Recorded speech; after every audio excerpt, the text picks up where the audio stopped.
for making this broadcast possible.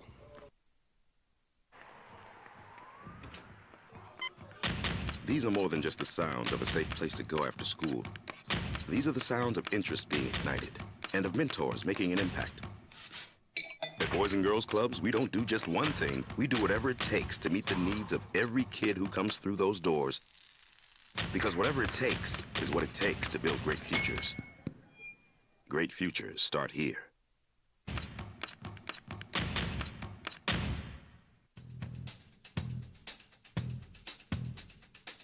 International Protective Services is a proud supporter of ProView Sports and New Mexico Youth Athletics. IPS provides residential and commercial security services in the Albuquerque metro area.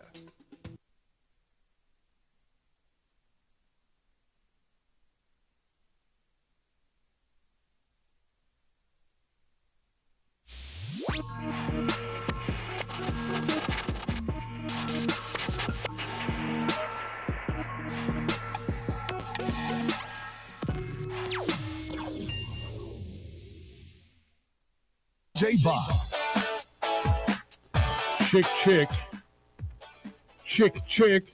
Chicky nuggets.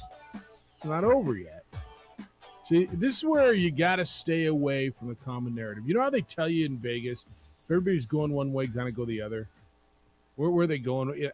If everybody's on one thing, kind of go the other way. Everyone was telling you how the Lakers were fine. And I'm not telling you they're dead, because now everybody's telling you, well, they're dead. They're not dead either, but they're not fine either. And Michael Malone, the head coach of the Nuggets, after yesterday's game, said it really well. Everybody was talking about the Lakers. He says, we won the game. We're up 1-0. Nobody's talking about Nikola and what Nikola's doing and what we're doing. They're talking about the Lakers. And common sense kind of told you, all right, well, not even common sense, just the data told you. We're kind of due for an Anthony Davis down game. And so what happens? You get a Jamal Murray game, and you got a 2-0 Nuggets lead going back to Los Angeles. We got a lot to talk about today, boys and girls. It's the opening drive. Happy Friday to you, Jeff Symbieta, JJ Buck, and Gato Roberto. Good morning to you all. Good morning. So Adrian's asking you to restart the clean feed if you can. He is? I think. What's up? I'll check with him. Somebody call 911. Yeah. Because Jamal Murray just stole a victory from the Los Angeles Lakers. He stole it? Yes, he did. Okay. Why did he steal it? Because he went out and He went balled? supernova in the fourth quarter. He flat out did. Because when teams were gassed, when both teams started settling for three-point shots, somehow, some way, that man was able to hit them in the fourth quarter. Bob Cleanfeed's fine. You're right. He was unbelievable. And so there was going to be a Jamal Murray game, wasn't there? And maybe there's going to be more. Because you talk about the big two of the Nuggets, and it's all been about Nikola Jokic, so there was going to be a Jamal Murray game. And he went flat out bonkers and won the game. I got a couple people telling me the Lakers choked. I don't know if the Lakers choked. They blew a lead. They did blow a lead. There were times where first of all, and Jeff Van Gundy's so good. I love listening to Van Gundy because he tells you what's up. But he's right. Lakers' transition defense is abhorrent, in his words. And if the Nuggets can run, especially in Denver at the altitude, it's something. There's so much here. There is so much in here. I thought when Michael Porter Jr. went brain dead and bounced the ball inbounds and gave the ball away, I thought he lost the game. Because that stopped their momentum. 5-point swing. It stopped 100%. Stopped their momentum. Anthony Davis hit the three, and it's like, oh, boy.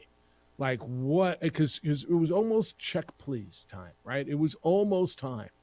And, I mean, the Lakers were done, and he bounced. Like, what on earth was that? The most basic thing in basketball is inbounding the ball after a basket. I don't think there's anything more basic, is there? What's the easiest thing in the game of basketball? Take the ball out of the net and inbound it, especially when they're not pressuring it, right? I mean, is there anything more basic, easy, routine? And he goes brain fart on that. Anthony Davis hits his first three, and you're like, oh, boy. Like I got a sick feeling in my stomach for you at that point. And then they held on, and they hit a few shots, and Murray was so good. Can I say this too? And I'm not telling you he's done. So please don't hear me saying he's done. That was the first time I watched LeBron James and he looked like a 38-year-old basketball player. The missed dunk. Everything, the missed dunk, all the missed threes, Stop shooting the basketball. turnovers. Like and then you look at his stat line, you say, well, dude, he had 22 points, 9 rebounds, and 10 assists. Like, give me a 38-year-old who gives me a stat line like that. Give me a 28-year-old who gives me a stat line like that, and you'd like that. And so if you just look at the stat line, I'm going to tell you it doesn't tell you the whole story, but I'm just telling you the turnovers, stuff that he doesn't do, missing at the rim, missing like the turnover that he had, right? He had 3 what? Turnovers. Okay, but where were they? Right? And one of them was the dunk. One of them he just dropped. One of them was the dunk. One of them was late in the game where it got poked away.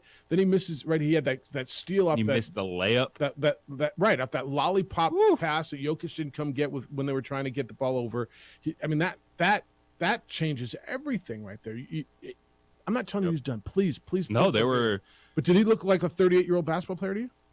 Those 2 moments, a missed dunk, wide open missed dunk, and then a chance to make it a 2-point game, and you miss a layup. That never happens. And you're saying stop shooting the basketball. He was 0 for 6 from 3-point land. 9 of 19 overall was LeBron James. And they flat out, they need LeBron James to score. And you're going to say, Jeff, he scored 22 points. And you're right. He needs to be more efficient. Like, you got Rui Hachimura did what he did. You got your 2 guys off the bench. And well, Reeves isn't off the bench. But 2 role guys give you 21 and 22 and Hachimura and Reeves, right? I mean, that's, you say that on the road. Wow, that's a great recipe for the Lakers, because you figure LeBron and look, you got 22 and 18 out of LeBron and Davis, and it's just not enough. Lakers are in trouble. I'm not telling you they're dead. They're in a little bit of trouble right now. Not enough because they started settling in the second half because they were tired. So is that altitude or is that just playing Both every teams night? are gassed. 100%. There's that stretch. Early in the fourth quarter, where both teams just started settling. Like, they stopped running offense and they started jacking up threes. Yeah. And then the Nuggets What team was got making them? hot. The Nuggets weren't making them for a while. Well, in that little stretch, and then they started making them, right? And then That's Jamal Murray just hit. Jamal Murray hits bad shots. He's a bad shot maker. That's his game. And what he did in that fourth quarter was, all right, no one's running offense on either team. Things ain't great for us right now. Let me see if I can make a couple of these ridiculous shots, and he did. Yeah, and Michael Porter made a few. Nikola Jokic didn't. Did he score in the fourth quarter? Nope. I don't believe he did. I don't believe he did. Right? He had 23 points and didn't score in the fourth quarter, but he dished the ball, and he was playing in that high post pick and roll, and he was finding a way to get Jamal Murray or Michael Porter Jr. open and find guys open.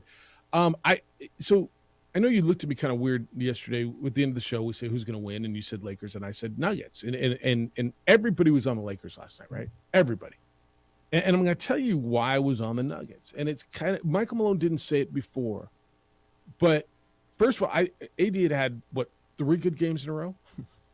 So we were kind of due, right? I mean, just data tells you that we were kind of due for him to be down. I was wondering how the Lakers were going to do back-to-back in altitude. And I really believed internally, and I believe in this kind of stuff, right? In sports, probably more than most.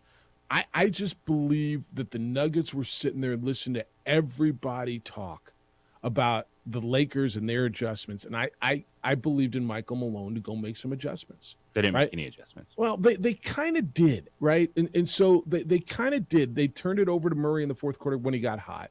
They kind of did. They defended Anthony Davis. You don't think their defense was like 50%, if not 100% better than it was the night before or two games ago? It was not 100% better. All right. You don't think their defense was exponentially better than it was in game one? I thought they had some better moments, but if the Lakers play in the post and stop settling, they can still score whenever they want. Okay, so was that all the Lakers, or was something what Denver did? Because I thought defensively they were so much better. I didn't feel that they were that much better defensively in that game. I just think both teams were going to cool off from the way they were. Yeah, it wasn't 130 something, outrageous percentages from both teams. So and I'm gonna disagree with you on the defense, and that's they kept it in 103. And is it because of defense? Because they didn't shoot as well? The bottom line is they scored 20-something points less. I just believed that the Nuggets were listening to that stuff, and it's like, damn it, dude, nobody ever is about us. We're the 1 seed. All we do is win. And I thought there was something there, and so that's why I was on the Nuggets last night. Now I'll be on the Lakers in Game 3. I think it's a have to win game. It's well for the Lakers. It's 4 quarters of physicality. Yep. Can you keep that up for 4 quarters? That first half, it felt like Michael Malone, the Nuggets coach, might be trending towards using some soft language at halftime, because that's how the Lakers get back in this series, being physical, pushing the Nuggets around. Because Denver scored 21 points in the second quarter. That first half was what the Lakers have to do. They're getting to the free throw line. They're being physical. They're slowing down the Nuggets. And that game just changed on Jamal Murray. And it's just a dude that makes tough shots. And that's what separates the dudes that can score in that league from the dudes that can score anytime in that league. Is because Jamal Murray wasn't taking a bunch of good shots. Nuggets weren't running anything other than get Jamal Murray the basketball and let him figure it out. And he did that in the fourth quarter. Yeah. All right, I want your thoughts on Game 2 Western Conference Finals. What did you see last night? Was it any adjustments by the Nuggets, or was it just the Lakers were settling for bad shots, and that's why the Nuggets won? And what do you think? Again, I know it's sacrilege. I'm not telling you he's done, because he'd probably come out and score 40 tomorrow night. But that was the first time that I watched LeBron James. I thought, wow, that dude looks 38. Like, that guy looks on the back end. What do you think? Did you see the same thing? And when we come back, well, let me lay out a guest list for you first. We're going to talk a bunch of golf today, because the PGA Championship is in round 2. I'll give you a leaderboard when we return.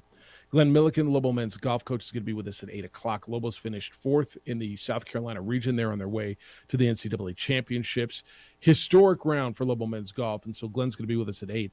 8:30, Chris Forbes, the Colorado Rockies director of player development, is in town watching the Isotopes, and we'll talk to him about what he sees and about Rockies development and players, and we'll talk some baseball with him at 8:30. And at 9 o'clock, Nick Ney will be with us, the director of golf at Sandia Golf Club. Get you a golf tip, and he'll break down a little bit of what we're watching at the PGA Championship. All right, so we'll do all that.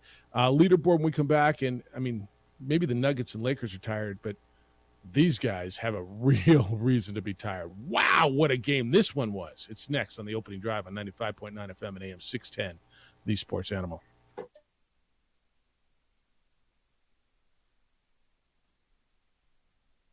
We would like to thank the following sponsors for making this broadcast possible.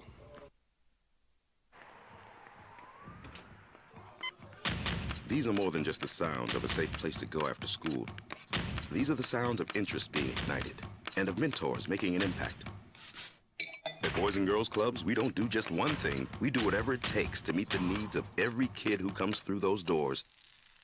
Because whatever it takes is what it takes to build great futures. Great futures start here.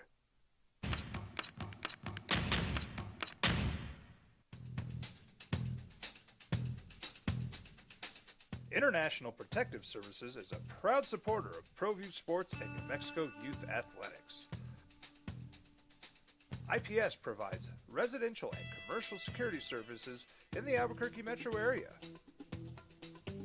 For more info, please call 505-897-2420 or visit internationalprotectiveservice.com. Sometimes it's the small things that make life easier, like never worrying about being declined at an ATM when only cash will do. With your covered from US Eagle, we'll cover you, even if the money's not there. That's a good feeling. And we do it with no extra fees or penalties. It's called trust, and we think that's important, especially if we're asking you to trust us. At US Eagle, that's just part of what it means when we say people mean more. Don't sacrifice quality and flavor when you're in a hurry. Golden Pride offers ribs, fried chicken, green and red chili breakfast burritos, and Frontier Cinnabons. 4 great locations, or visit us online at goldenpride@abq.com. Golden Pride Barbecue Chicken and Ribs, proud supporter of ProView Sports Network. Check it out. What is it? It's a time machine, bro. I could jump into the future, get my paycheck early. I already get my paycheck early at US Eagle. Get your paycheck up to 2 days early with US Eagle Early Payday. Now's a great time to have your checking with US Eagle. Time machine. Your girlfriend breaks up with you in 22 hours, 53 minutes. Wait, what? Seth? We fight the battles no one hears about. We drop into the middle of firefights to rescue others. And act as one-man air traffic control towers. We're the ones who go before all others.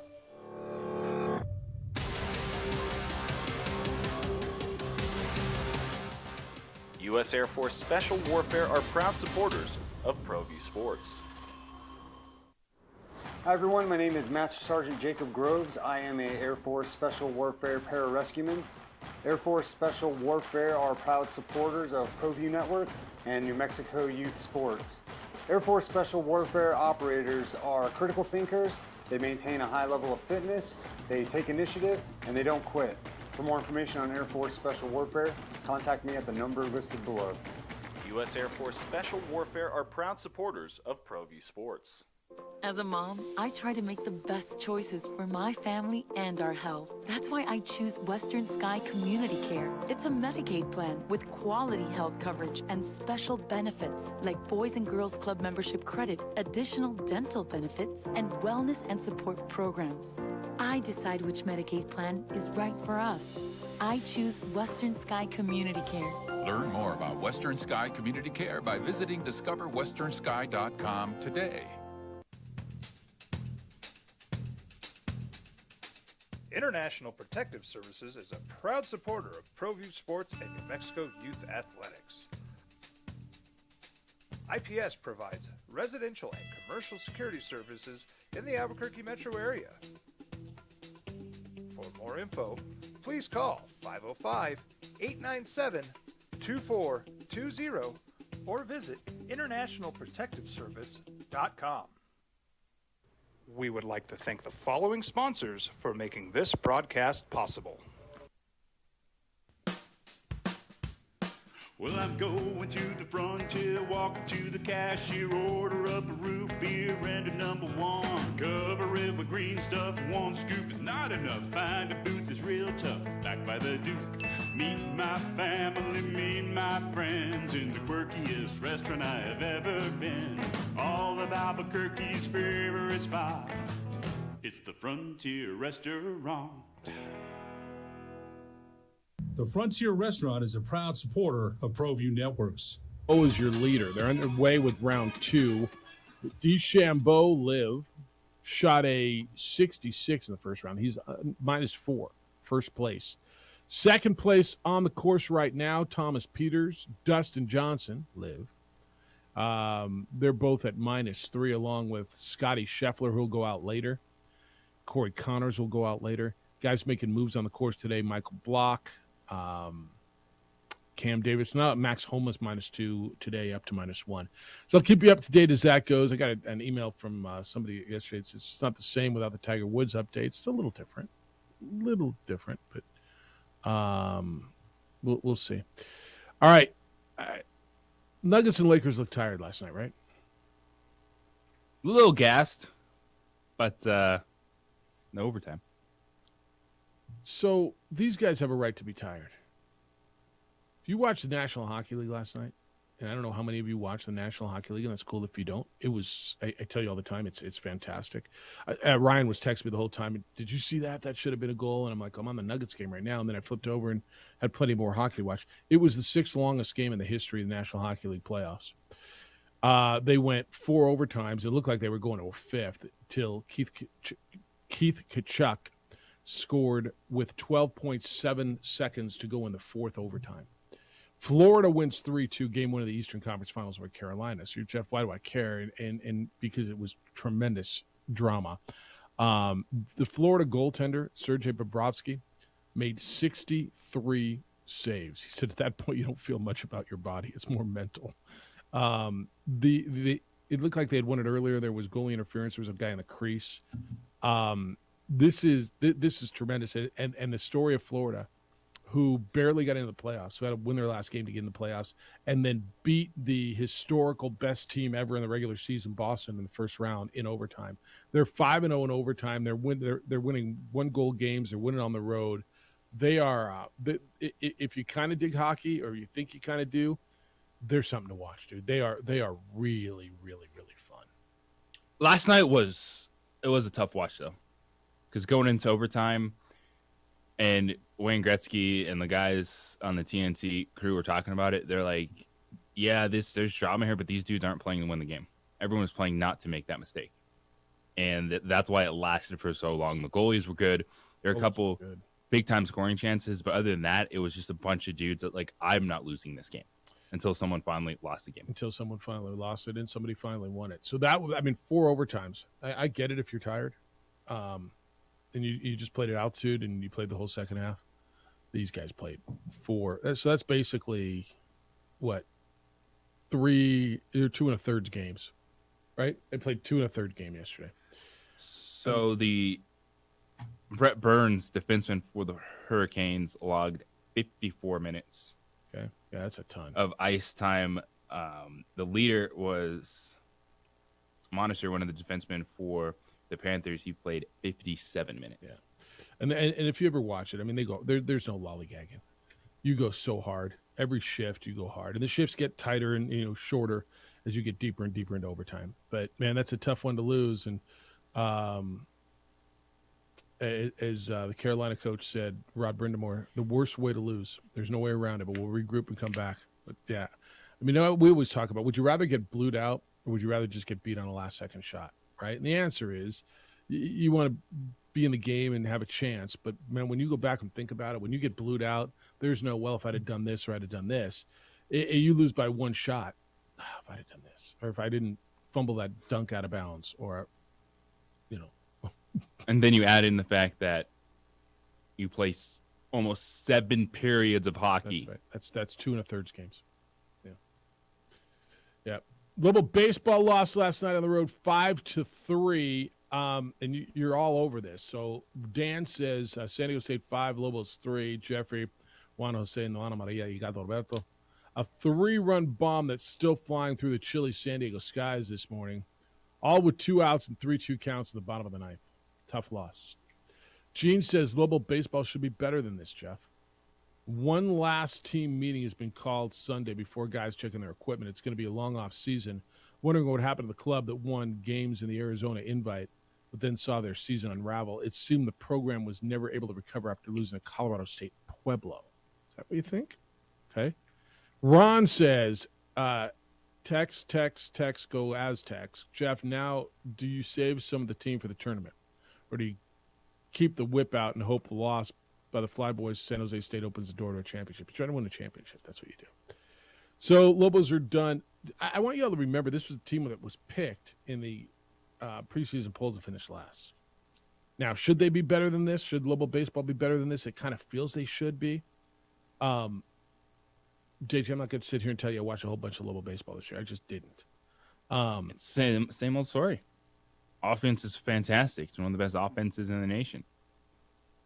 Don't have quite enough in the rotation to close some of these games down. Hit you. Yeah, so they will not get to the Mountain West tournament, which will be next week. All right, 505-246-0610 is how to get to us today. 505-246-0610. Text line says, what did I see or think in the Lakers-Nuggets game, you asked? Saw nothing. Listen to it on the radio. Thought the outcome was great. Lakers lost. Think LA gets too much talk. Okay. All right. LA's going to get talk when they got they're the two Lakers. Teams to talk about. Well, I'm not going to disagree with him on I do think too much of the focus was on the Lakers and not enough on the Nuggets. I think that was the national narrative, and Michael Malone wasn't wrong. We talked about it, but I think we focused quite a bit on the Nuggets. But I think, like when we said, it's a kind of got to win game for who, right? the thought was, well, not the team that's up 1-0. It was the team that, or not the team that was down. It was the team that was up. All right, so now the other team lost. You feel like now who do you feel better about? The team that's up 2-0. You feel better about the team that's up 2-0 in this series. But you didn't feel better about the team that was up 1-0. So and that's what the difference with last night. Just winning one game in a 7-game series doesn't automatically mean that team is going to run away with it. Right. No, the word was better, not who do you feel is going to win, or who do you feel better about. So this is coming from a Nuggets fan. Like I'm watching this series, and Jamal Murray was unbelievable, and we're getting Bubble Murray in the postseason, and that's the difference. And the thing with especially Joker last night is he knows that he can be better, even with another double-double. But he cannot keep not scoring in the fourth quarter. But he's still moving the basketball. I think there were some times last night for Joker where got a little lazy with it. And if you're the Nuggets, it's the same exact feeling after game one. You didn't play a clean game, you didn't play a great game, but guess what? You won. And you can get a better Joker in the fourth quarter to close out a game on the road when he's going to have to score in that moment. Jamal Murray shows you that he can score over Anthony Davis. He can score against the half-court defense. So if you're a Nugget, you're absolutely feeling good, but there's warts with both of these teams. 100%. In the series. You said something interesting during the break. You said it's not like they're that much better. They're not. What did you say? They didn't win by that much, or they're not that much better. You're right. No, I think that's why the conversation is as close as it is. Like, you shouldn't, in just with one game, go over the top either way in a series. Yeah. No, look, I didn't feel great about the Nuggets either. I thought that they made that thing way too close in game one. That thing should have been that when they were up 21, they need to finish. They need to learn how to finish. And at this point, they need to know how to finish. And I think part of that, too, when you look at game one, is they got up 21. Like, they set the tone. They blitzed the Lakers in the first half. And I think for some people that wasn't given enough credit. It was just about the ending when that was a bit of a shock to go from a 21-point second half lead to a one-possession game with the Lakers shooting with a chance to tie it. And, man, the biggest thing for me is every team that has a moment, like that advances. We talk about like a Steph Curry game or a Jason Tatum taking over. Is the Nuggets believe that Jamal Murray is that dude, and he's shown you he can do it, and they feel that they can also still be better in certain areas. That is a dangerous basketball team. To your point as well, is because they feel like everyone's against them. They feel like no one believes in them. And here they're up 2 in the Western Conference. There's one other piece to it for me. So I talk about learning how to win a lot, right? We ask a lot of guests, don't we, about learning how to win. Is there something to that? You have to learn how to win. And the Nuggets have never won at this level. The Nuggets have won a lot of games. They're the number 1 overall seed. I feel like in the last 2 games, and maybe game 1 will be a blessing because they had to win a tight one down the stretch with that guy on the other side. Now, you're going to tell me that guy hadn't performed all that well, and you might be right. But I think there's something about learning how to win. And we watch progressions of teams. Now, not always. Sometimes a team shoots to the top. But it doesn't typically, right, a team kind of progress through the playoffs over years as we watch them. They hit they go 2 rounds deep, and then they go to the conference championship, and then they get to the finals. I feel over the last couple of nights, the Nuggets got some confidence that they can beat those guys in a close game. And I think just having LeBron James and Anthony Davis on the other side when they come charging, psychologically, maybe last year would have beat the Nuggets. And I think now that they realize we can beat these guys, because I think you're right. I think these 2 teams are really evenly matched. I don't think one team is way better than the other, and it wouldn't surprise me if either team wins this series. But I kind of feel like the Nuggets figured something out in the last couple games psychologically and confidence-wise where they think, okay, we know how to win. You think there's anything to that at all? Yeah, I can't talk about last year's team and say that. Because it was no Jamal Murray. There was no Jamal Murray, and that starting lineup was Jokic, Will Barton, and Monte Morris. Fair enough. I mean, we can even go bubble team. But if you go back into that bubble team where Murray had that postseason and they were in the Western Conference Finals. Against the Lakers. Had that experience, and then to your point, they've taken that step forward. And to me, it's also huge that Michael Porter Jr. Yes. has been on the floor in the fourth quarter, and he's made defensive plays and not just big shots himself. And that is kind of what you're pointing out as a team overall learning to take that next step and handling adversity in the fourth quarter. Yeah, that's what it feels like to me. All right, when we come back, you said about LeBron going 0 for 6 from three-point land. Stop shooting. One of his teammates says, keep shooting. Tell you what he said and why about LeBron James when we come back. I'm going to tell you about John Thomas Jewelers right now. Why? Best jewelry store I've seen, period. This is about service. This is about custom jewelry. This is about quality, about the people, and about price. How can they make such beautiful custom jewelry, more in a week than most jewelers do in a year, and keep it affordable? Because they do it right here. Because they've got artists, jewelers, experts in their field, and they've got the resources, the facility, the design shop, and the repair shop right there on site. The first time I went in there, John gave me a tour. And I said, really? I said, hey, so my watch, my clasp keeps opening up. Here, let me see. Here you go. Fixed it. Boom. Thank you, John. Appreciate you. Watched as they were fixing old pieces of jewelry. He showed me a picture of a leaf. Some guy said, or somebody sent in, they wanted a pendant like that. Then he showed me the final result. It's unbelievable. And if you're looking for an engagement ring, this is the only spot. They will walk you through the process of picking that perfect, beautiful, unique, custom ring. This is forever, right? You're going to want to wear it's every day of your life. It's going to be something that you're proud of and you designed and you helped design. You're going to say, Jeff, I don't know how to do it. I know. It's my blind spot too. They walk you through it. What do you like for band, design, stones, size, color, shape, all of it? It's unbelievable. And now with any purchase of just $59.99, that's $5,999. They're giving away a 7-night all-inclusive trip to the Dominican Republic. And it's perfect for couples who are looking to get engaged. So you get the ring and the honeymoon. Or anniversary, you get jewelry and a trip. Or you just want to get away and you're buying a gift. It's perfect and it's not a contest. This is with any purchase of $59.99. You get the trip, all the food, all the drinks, tropical destination. They give this away while supplies last for any purchase of $5,999. I've been to the DR, by the way, a couple of times. It is beautiful. It's somewhere you should go. Take advantage of this. Go to johnthomasjewelers.com. Take a look at what they're all about, and then go see them on the third floor of the Lewis University building on Louisiana, 1 block south of Manal, right across from the Coronado Center. John Thomas Jewelers, if you can dream it, they will make it.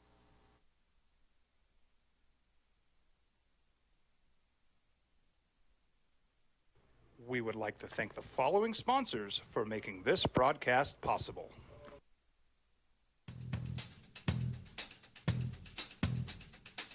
International Protective Services is a proud supporter of ProView Sports and New Mexico Youth Athletics. IPS provides residential and commercial security services in the Albuquerque metro area. For more info, please call 505-897-2420 or visit internationalprotectiveservice.com. We fight the battles no one hears about. We drop into the middle of firefights to rescue others. And act as one-man air traffic control towers. We're the ones who go before all others.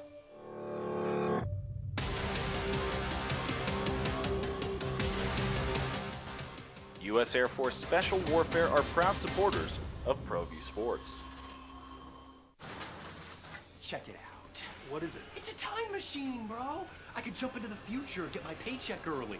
I already get my paycheck early at U.S. Eagle. Get your paycheck up to 2 days early with U.S. Eagle Early Payday. Now's a great time to have your checking with U.S. Eagle.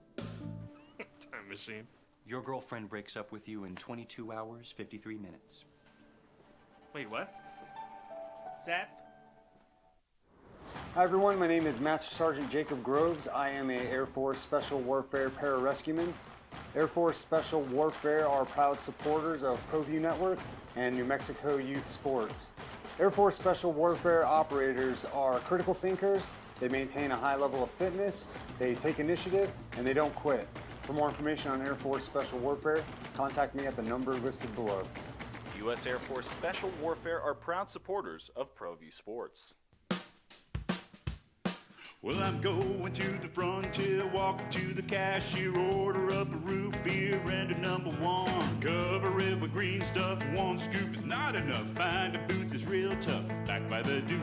Meet my family, meet my friends in the quirkiest restaurant I have ever been. All of Albuquerque's favorite spot, it's the Frontier Restaurant. The Frontier Restaurant is a proud supporter of ProView Networks. These are more than just the sounds of a safe place to go after school. These are the sounds of interest being ignited and of mentors making an impact. At Boys and Girls Clubs, we don't do just one thing. We do whatever it takes to meet the needs of every kid who comes through those doors. Because whatever it takes is what it takes to build great futures. Great futures start here. Sometimes it's the small things that make life easier, like never worrying about being declined at an ATM when only cash will do.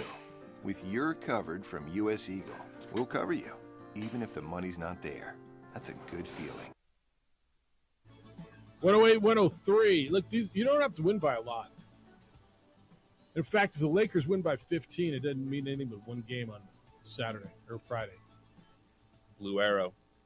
Jamal Murray. Pretty damn good, dude. Shot to the heart. 37 points, 10 rebounds, 5 assists for Jamal Murray, who heated up. We're watching individual performances in the playoffs that have been unbelievable. From Steph Curry to what Jimmy Butler does every night, to what AD's done a few times, to what Jokic has done every night. By the way, let's not lose what the Joker did last night.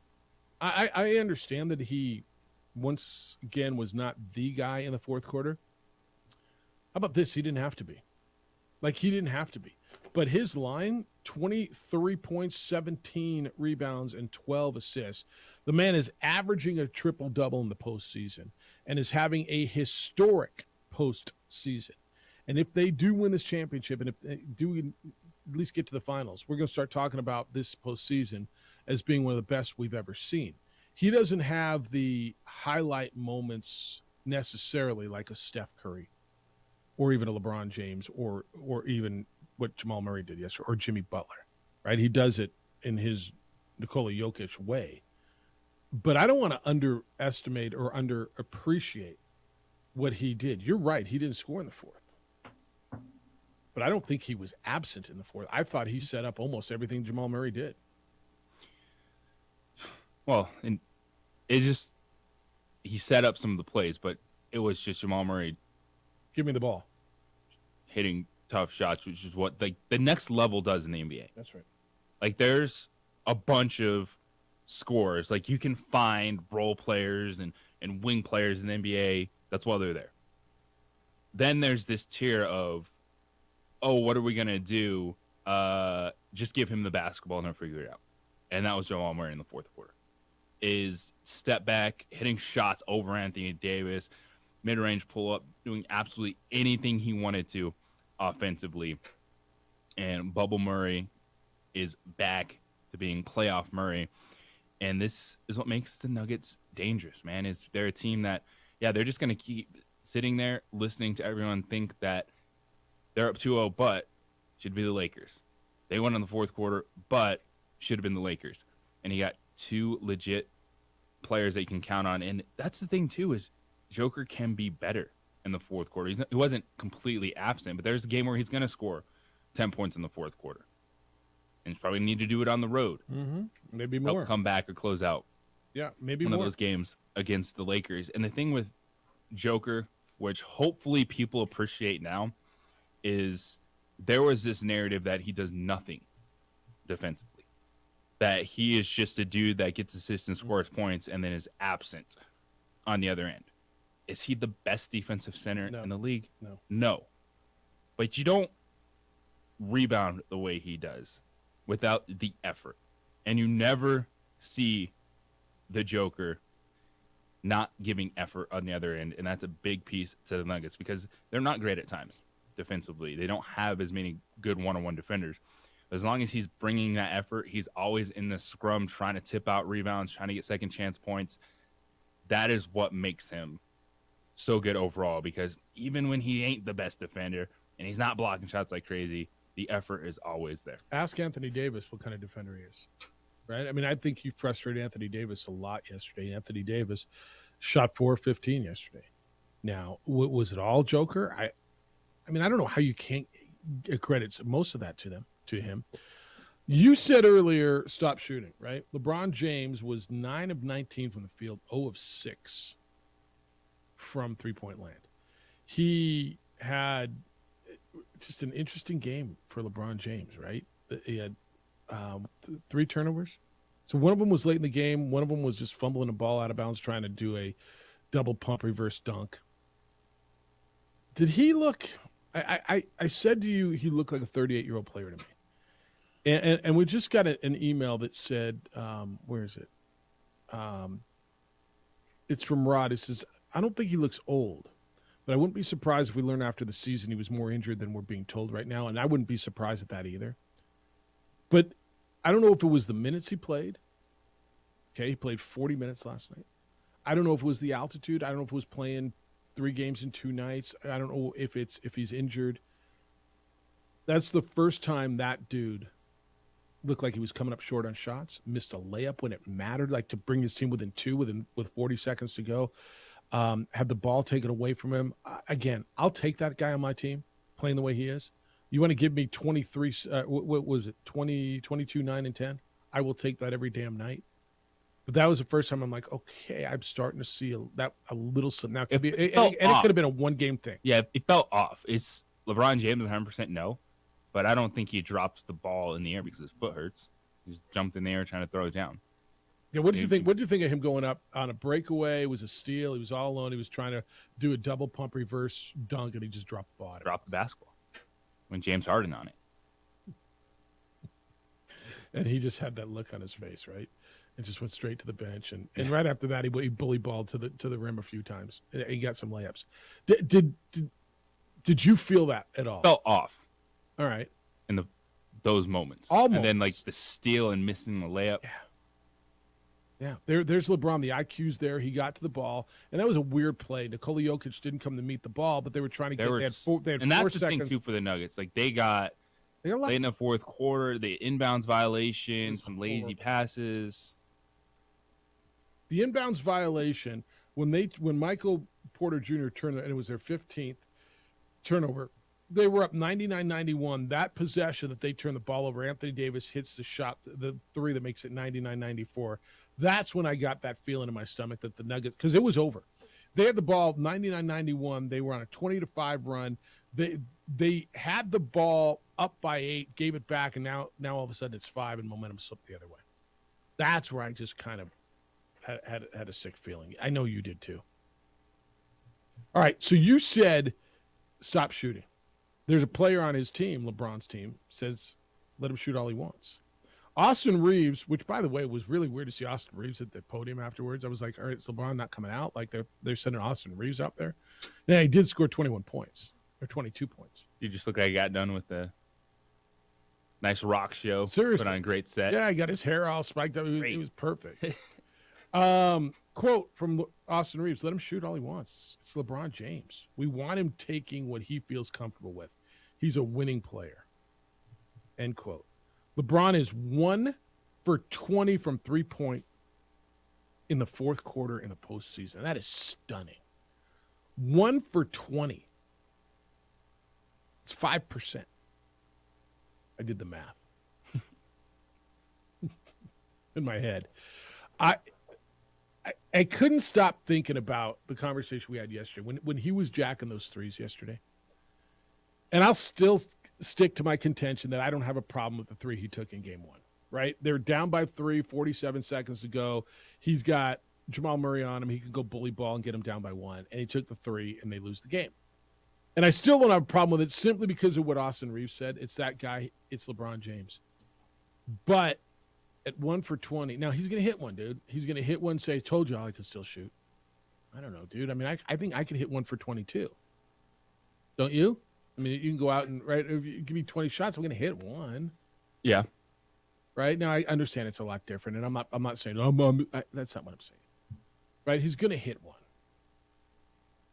But maybe you're not wrong. Or what do you do if you're Darvin Ham? He's that dude, right? You say, hey, dude, Braun, like, and Braun's gonna say, no, man, I'm gonna hit one. I just need to see one go in, and as soon as I see one go in, they're gonna start dropping, right? It's kind of what Jamal Murray told you yesterday after the game. Different dude, different shooter, different player. But Jamal Murray was struggling, and he said, I just need to see one or two go down, and all of a sudden he couldn't miss. So what do you do with a guy? You're Darvin Ham, you're the Lakers coach. Are you trying to back him down off of the threes? He's that guy. Like, drive, Braun. Go. Take it to the rim. Right. Go. Drive. Oh, Braun pulls up for another three. That's all you just keep. Pretty hard to tell that guy don't. It's pretty hard not to. Set up at the post. Yeah. Run the set. Oh, get off that pick and roll. Get the little guy on you. I know. All right, we're going to talk at top of the hour. Glenn Milliken, the Lowell men's golf coach, is going to be with us. Talk to him about his thoughts about getting his team back to the NCAA championship and what they believe their chances are at Grayhawk and Scottsdale. And I'll get you a leaderboard on the PGA championship, which is underway at Oak Hill when we come back. I got a lot of your thoughts. What do you think? Like if you're Darvin Ham, what would you say to LeBron? I mean, how do you do this? 1 for 20 in the fourth quarter shooting threes. But he's that guy. And at some point you figure he's going to hit a big one. And are the Lakers, how much trouble are they in? Like, do you feel that this series is over? Because I sure as heck don't. It's the opening drive on 95.9 FM and AM 610, the Sports Animal. This report is sponsored by Summit Racing. We would like to thank the following sponsors for making this broadcast possible. As a mom, I try to make the best choices for my family and our health. That's why I choose Western Sky Community Care. It's a Medicaid plan with quality health coverage and special benefits like Boys and Girls Club membership credit, additional dental benefits, and wellness and support programs. I decide which Medicaid plan is right for us. I choose Western Sky Community Care. Learn more about Western Sky Community Care by visiting discoverwesternsky.com today. Don't sacrifice quality of flavor when you're in a hurry. Golden Pride offers ribs, fried chicken, green and red chili breakfast burritos, and Frontier Cinnabons. 4 great locations, or visit us online at goldenpride@abq.com. Golden Pride Barbecue Chicken and Ribs, proud supporter of ProView Sports Network.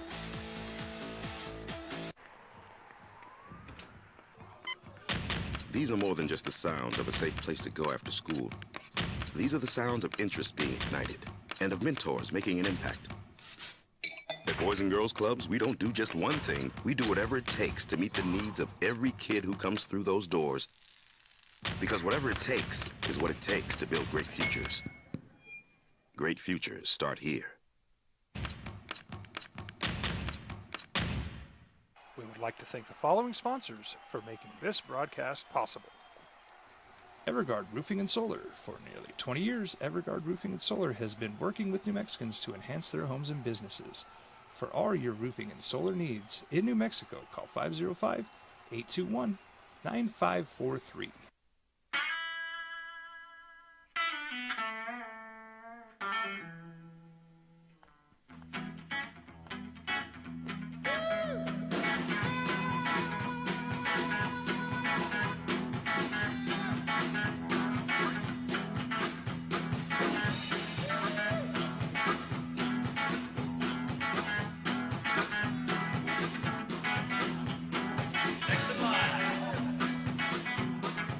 Rudy's is a proud supporter of ProView Networks.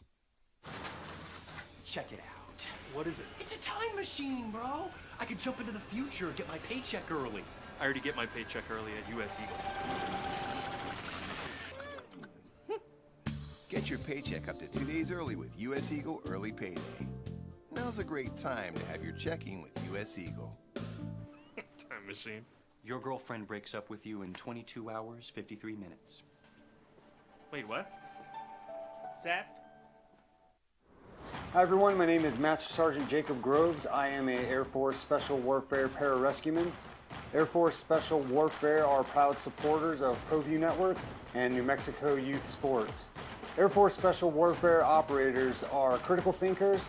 They maintain a high level of fitness, they take initiative, and they don't quit. For more information on Air Force Special Warfare, contact me at the number listed below. U.S. Air Force Special Warfare are proud supporters of ProView Sports. International Protective Services is a proud supporter of ProView Sports and New Mexico Youth Athletics.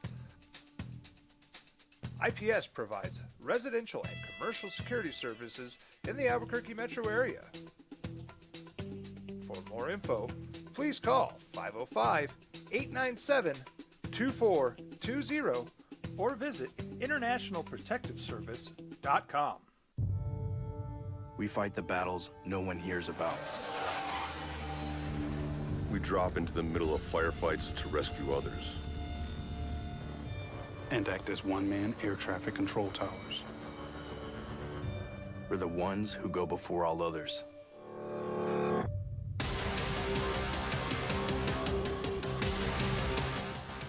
U.S. Air Force Special Warfare are proud supporters of ProView Sports.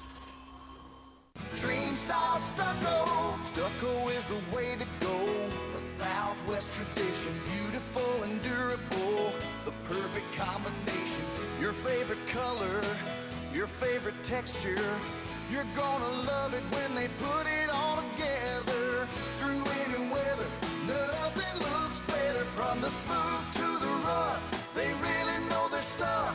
Nobody does stucco like Dream style stucco. Well, I'm going to the frontier, walking to the cashier, order up a root beer and a number one. Cover it with green stuff, one scoop is not enough. Find a booth is real tough, back by the Duke.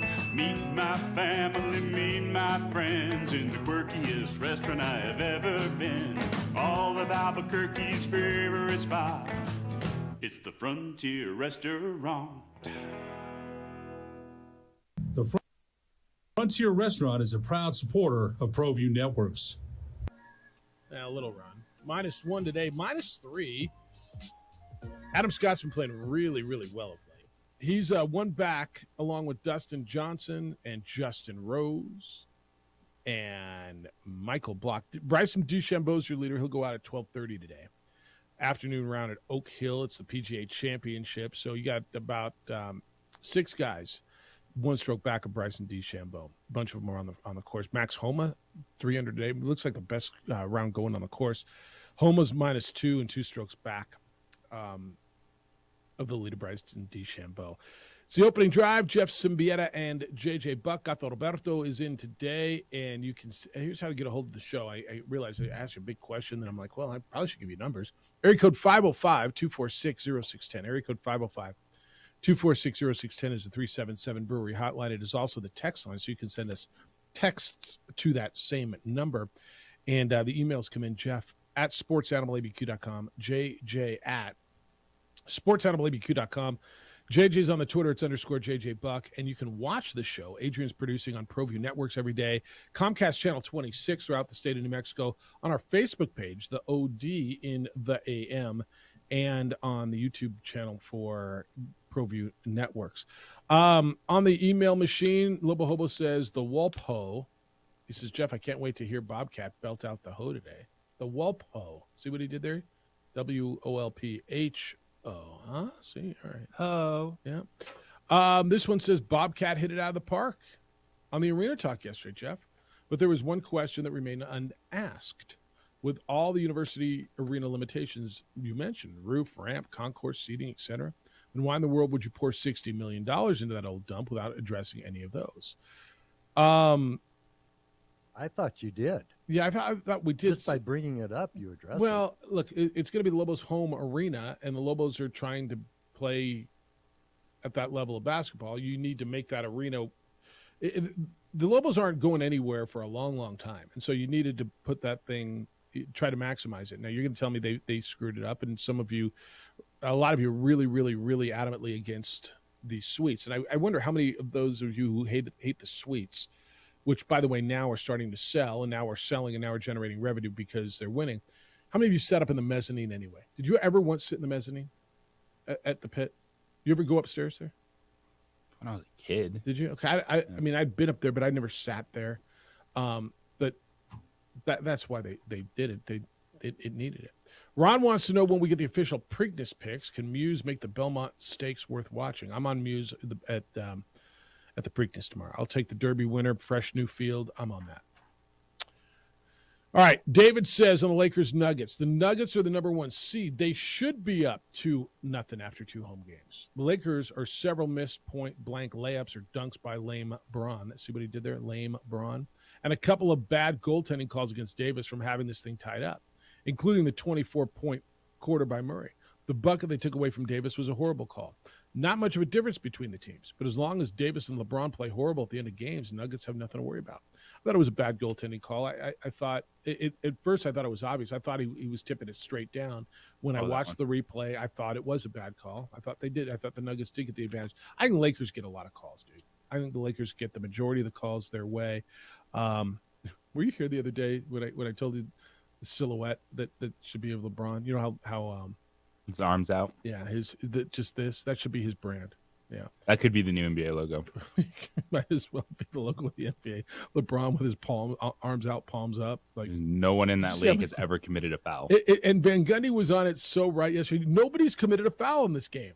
They're calling fouls every time down, and nobody's committed a foul. Not ever.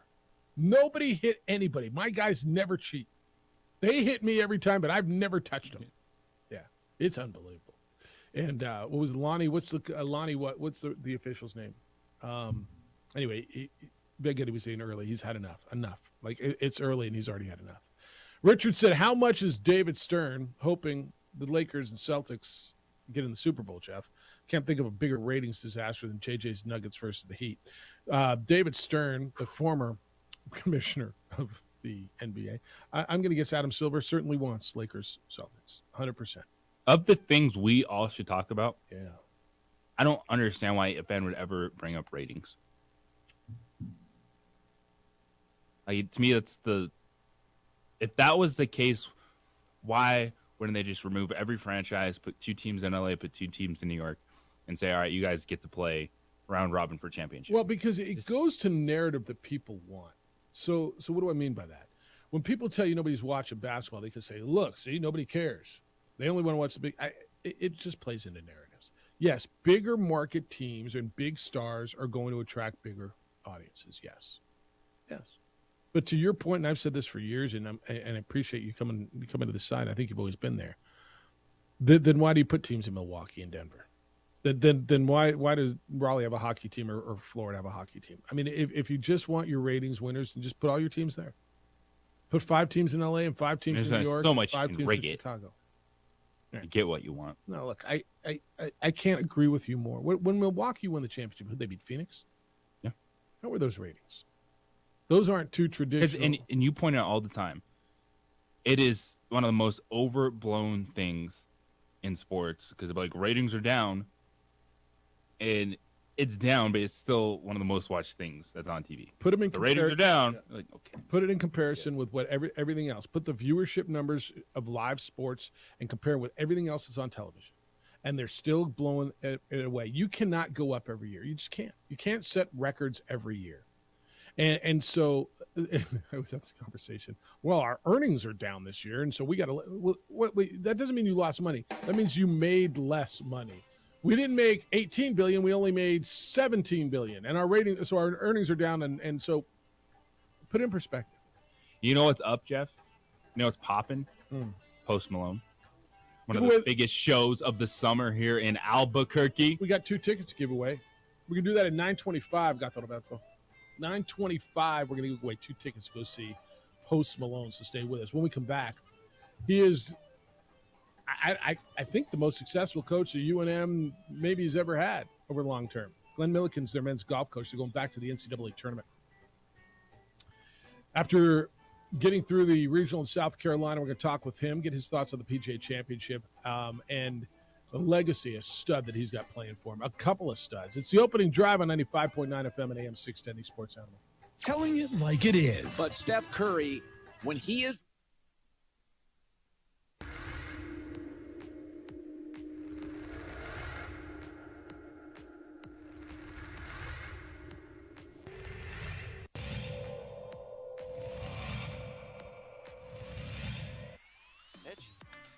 a line drive right at the shortstop for out number 3.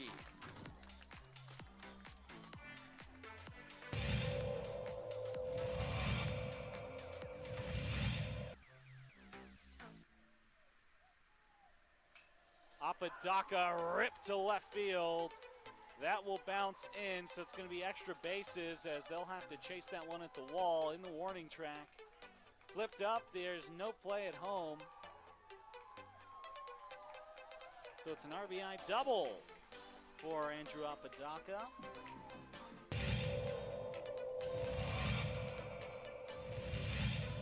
Runner at third. High leverage spot. Can Chavez keep the tie? No, that's going to be cracked into left field. It's a base hit as Love puts the Sandia Matadors ahead for the first time today.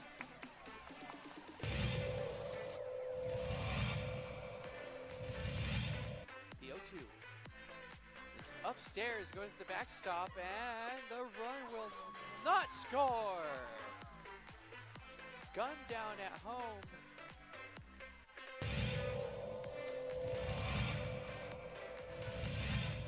Chavez rocks and fires. Ahmed, that's going to be an RBI for Ahmed as that one right through the gap in right center.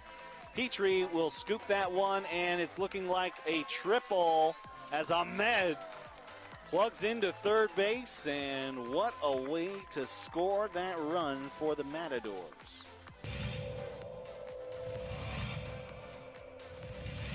Coach Romero barking out his orders there to his players. He's been around the game for a long time. Nice shot to center field. That'll bring runners in. Just like that, La Cueva will bring 3 runners in to go up 3-0. Runner advances to third.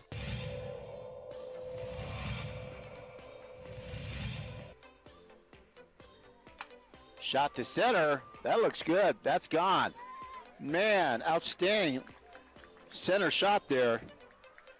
As La Cueva will score. Antonio Lucero, second baseman, quite the hitter.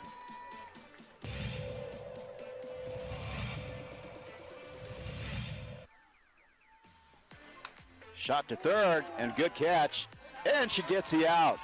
Outstanding play by Trinity Bazan. Nice bright spot.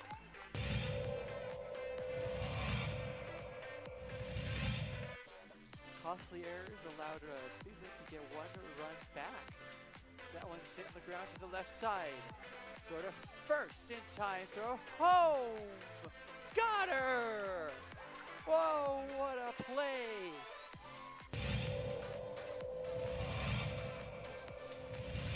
Next door or something.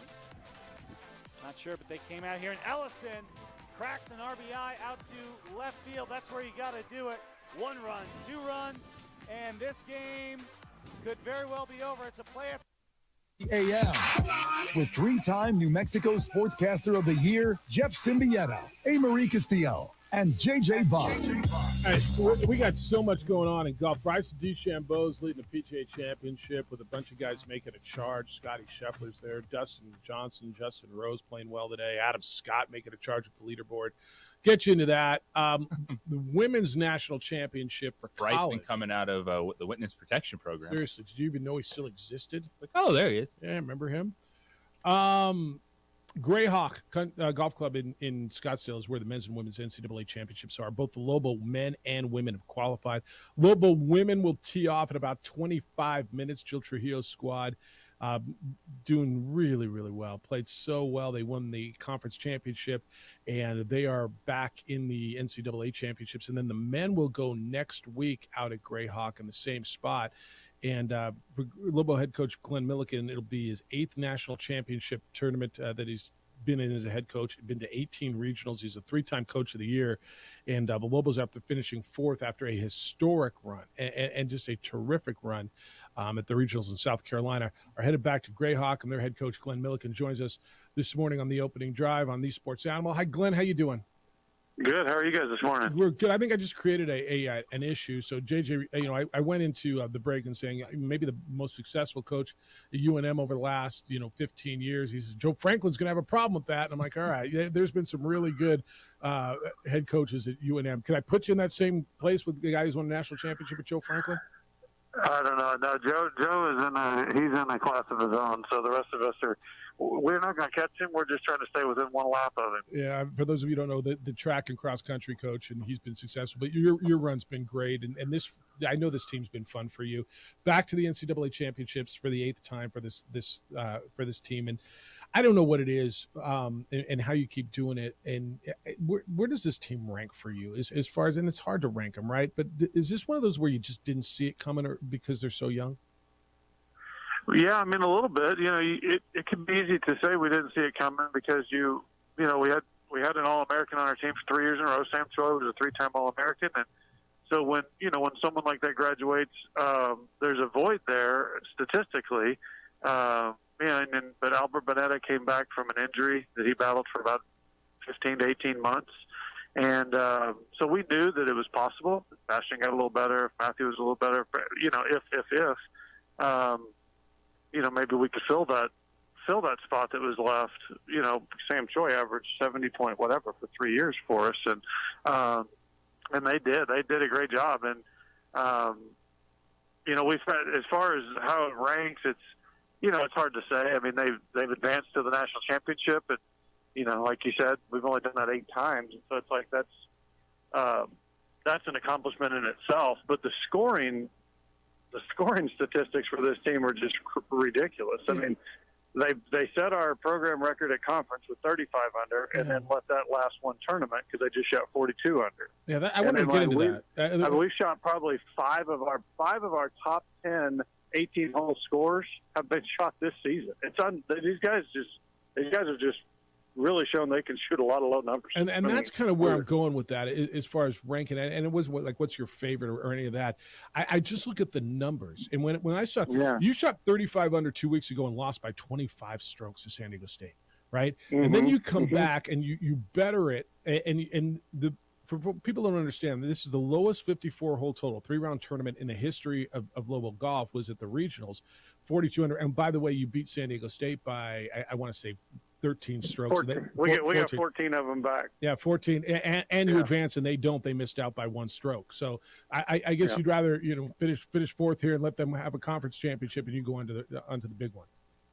Absolutely, yeah. I mean, when we played in Tucson, we played good. We shot a lower score than anybody's ever shot, at least on record for us. And and then you say, okay, well, Tucson National's easy, whatever. Well, they certainly eliminated that excuse over in South Carolina because, I mean, obviously that golf course is scoreable, but it's not wide open. And, Tucson National is kind of a wedge and putting contest, especially this year there was perfect weather.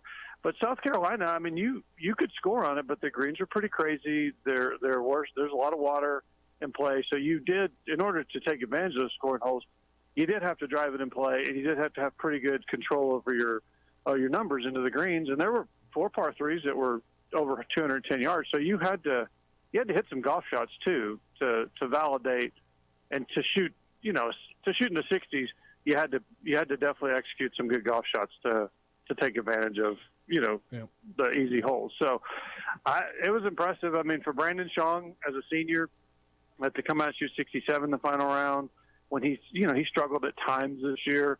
For Matthew Watkins to really kind of break out with a 65 in the final round and to do all that ever is great, but to do it at a regional when you have to against those teams in their part of the country was really, really impressive. And it was just a lot of fun for them to be a part of that with him. It was awesome. Glenn, what was it like watching that kid from Rockwall, Texas, Matthew Watkins, shoot that 7 under 65 on Wednesday? It was fun. I actually went every hole. I spent every hole with him, so it was a lot different than it felt on Monday. I shot 77. I felt like, wow, this is I'm not helping much. And but the rest of the guys played great, and then Matt came back with a great 69 in the second round to help us out, and then really let us to get through. It was great. He had it going along just fine, hit it close, putted okay. And then number 4, which was his 13th hole, ended up in a funky spot in a bunker and had to make like an 8-footer for double. So it's kind of hard to, have the momentum going so well and then have something so surprising happen. But stepped up and played the last 5 holes really well. Made 3 birdies coming in to get those 2 back and then 1 more. And I don't know. I was happy for him, but he just did a good job. He just executed and took care of the wedge holes and just played a good round of golf. Really, I mean, he's obviously that's better than any round he's ever shot before, but he's capable of that. And that's the kind of guy we saw when we recruited him, and he's continuing. And he's delivered for us. So it's been awesome. Easy game. Glenn Milliken, the head men's golf coach at UNM, is with us on the opening drive. Glenn, how much do you have to play the mental game? Because you're looking at all these other things, talking about coaches calling a timeout or getting the ball into someone else's hands, and you're out there with your team, individuals on the golf course. They're each focused on the hole. I guess it's got to probably learning each individual, but how much of it is a mental game for you guys? Well, at this level, it's almost all mental, and it's and that can be a lot of different things. That can be getting yourself to focus. That can be getting yourself to calm down when things aren't going well. It can be getting yourself to calm down when things are going better than you expected.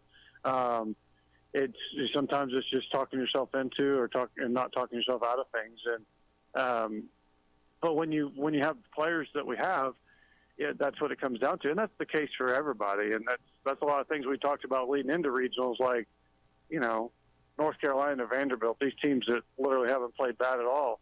They still have to go play well at regionals. And so no matter whether you're a team that's ranked number 2 in the country or 47 like we were going in there, like everybody has to do the same thing. They've all got to eliminate the distraction of what this tournament means and be able to focus on your own game. And that's different from each individual. So most of our job is done in the practice round. We've got to try to get to know that golf course as well as we can, and then try to get each guy to remember the things that they need to do well in each different scenario, because so many things can happen during a round of golf, and then you have 5 guys doing that, so it's definitely multiplied. But we can only do so much during the round because they play in 5 different groups. So Sean and I can only be in a certain amount of places at a certain amount of time. So it's up to the guys to be ready to go and stay ready to go no matter what comes at them. Hey, 2 things, and we'll let you go. You talked about different courses and going to their part of the world. And obviously, Grayhawk's going to be very different than what you saw in South Carolina. So do you feel, maybe because you had your conference tournament in Tucson, maybe it's much more similar conditions? And I know Tucson, that course is a lot different than Grayhawk.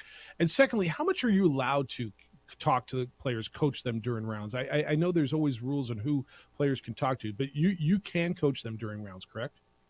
Yeah, definitely. Sean, we're allowed to have 2 people give them advice during the round. So Sean Carlin, our assistant coach, and I are out there.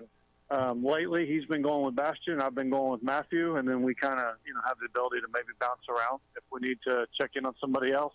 There's been times during the year when maybe we would set up at a couple different places on the course and see everybody as they come through. But we've spent time throughout the year with each guy. And then now we've just kind of settled in on Bastion and Matthew.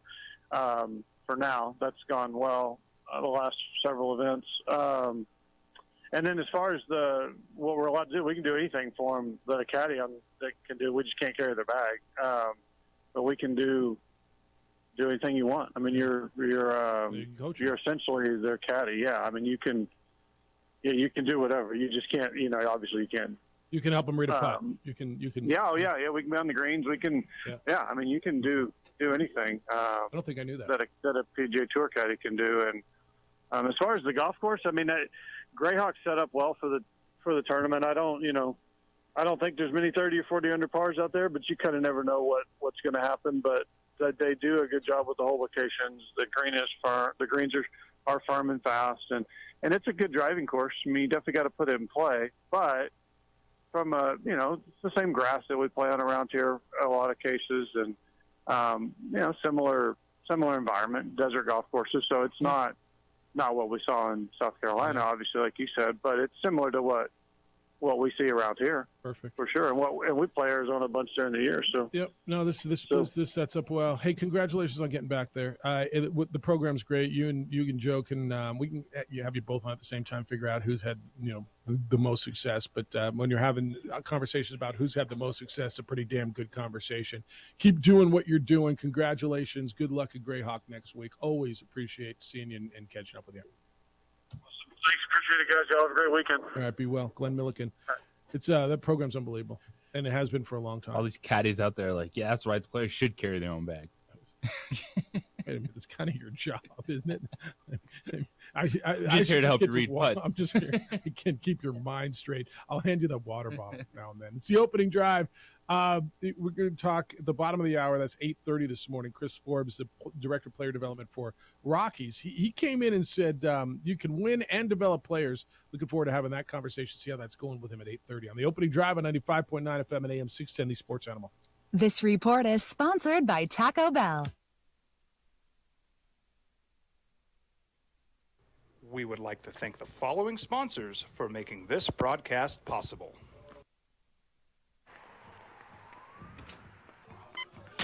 These are more than just the sounds of a safe place to go after school. These are the sounds of interest being ignited and of mentors making an impact. At Boys and Girls Clubs, we don't do just one thing. We do whatever it takes to meet the needs of every kid who comes through those doors. Because whatever it takes is what it takes to build great futures. Great futures start here.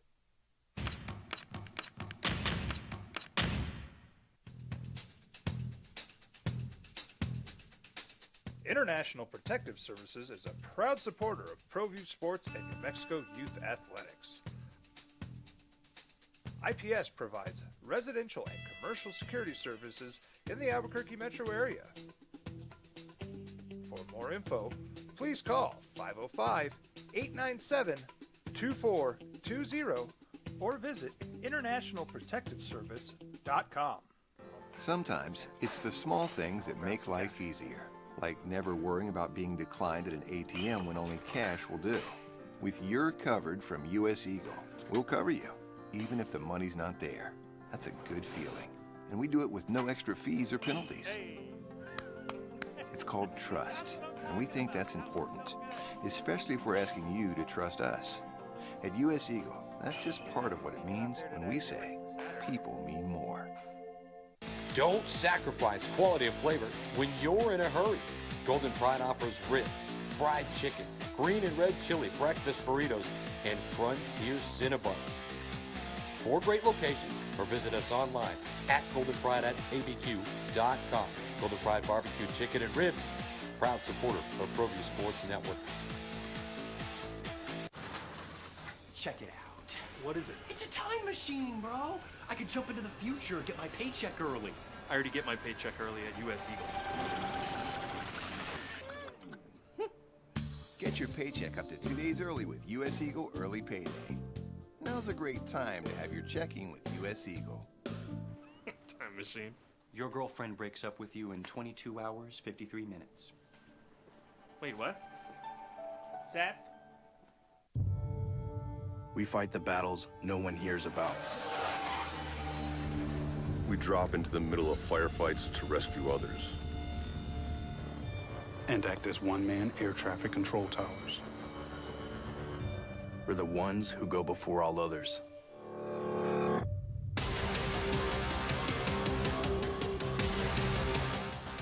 U.S. Air Force Special Warfare are proud supporters of ProView Sports. Hi everyone, my name is Master Sergeant Jacob Groves. I am an Air Force Special Warfare pararescueman.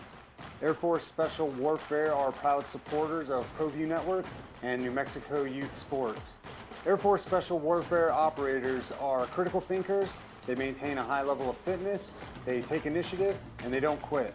For more information on Air Force Special Warfare, contact me at the number listed below. U.S. Air Force Special Warfare are proud supporters of ProView Sports. As a mom, I try to make the best choices for my family and our health. That's why I choose Western Sky Community Care. It's a Medicaid plan with quality health coverage and special benefits like Boys and Girls Club membership credit, additional dental benefits, and wellness and support programs. I decide which Medicaid plan is right for us. I choose Western Sky Community Care. Learn more about Western Sky Community Care by visiting discoverwesternsky.com today. International Protective Services is a proud supporter of ProView Sports and New Mexico Youth Athletics. IPS provides residential and commercial security services in the Albuquerque metro area. For more info, please call 505-897-2420 or visit internationalprotectiveservice.com. We would like to thank the following sponsors for making this broadcast possible.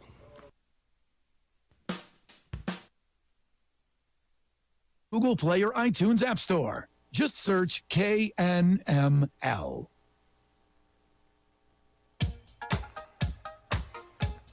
Zap Oh. We should have Nick Neho one day. I mean, I bet he will. Chris Forbes would ho. If you got your funky bus fare.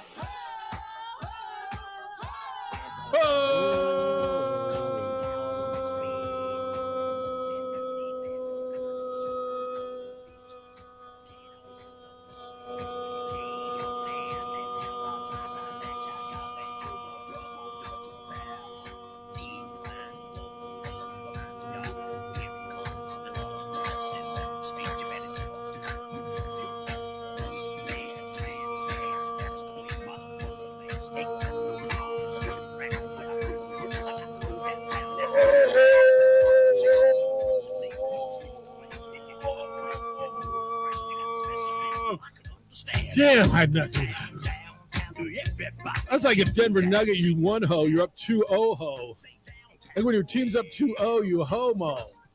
You know, bro? Yeah, and I'm always the first one out. That's all right. It's not a competition, kind of. Kind of. But when your team's up 2-0, you homo, bro, you know? You got Moba ho. Okay. Oh, my head hurts. Yeah, I saw your head go down to the death. I was running out of steam. All right, still Bryson DeChambeau in the lead at the PGA Championship. Michael Block has shot 3 under today. Michael Block, 3 under. He's at -3. Justin Rose, Scotty Scheffler, Corey Connors all at -3. Adam Scott just gave one back. So did Dustin Johnson. They're both at 2 under par as we go through. All right, 505-246-0610 if you want to get in today, 888-922-0610. Jackson on Level Baseball. They lost last night 5-3 in San Diego, basically knocked themselves out of the Mountain West Conference tournament. Jeff, the main reason Level Baseball finished 5th instead of 7th is UNLV was picked to win the conference as one of the worst teams in your league. You got to wonder what the future of their coach, Stan Stolte, holds. Don't know. I'm not going to lie, dude. I mean, must I confess, I haven't followed UNLV baseball real closely. Come on, really? I know. I'm slacking. I kind of suck on this. It's my bad. If you want to get on the Lakers and Nuggets last night, you can. 108-103. Chicky Nuggets with a big win at home. Take a 2-0 lead in that series. Most times a 2-0 lead is held. You say it's a stranglehold. I don't know that people feel that it's a stranglehold. I don't know that you think it's over, but it certainly beats the hell out of not being up 2-0 if you're the Nuggets, does it not? Yeah. No matter how it's the battle, because this is a good series to talk about.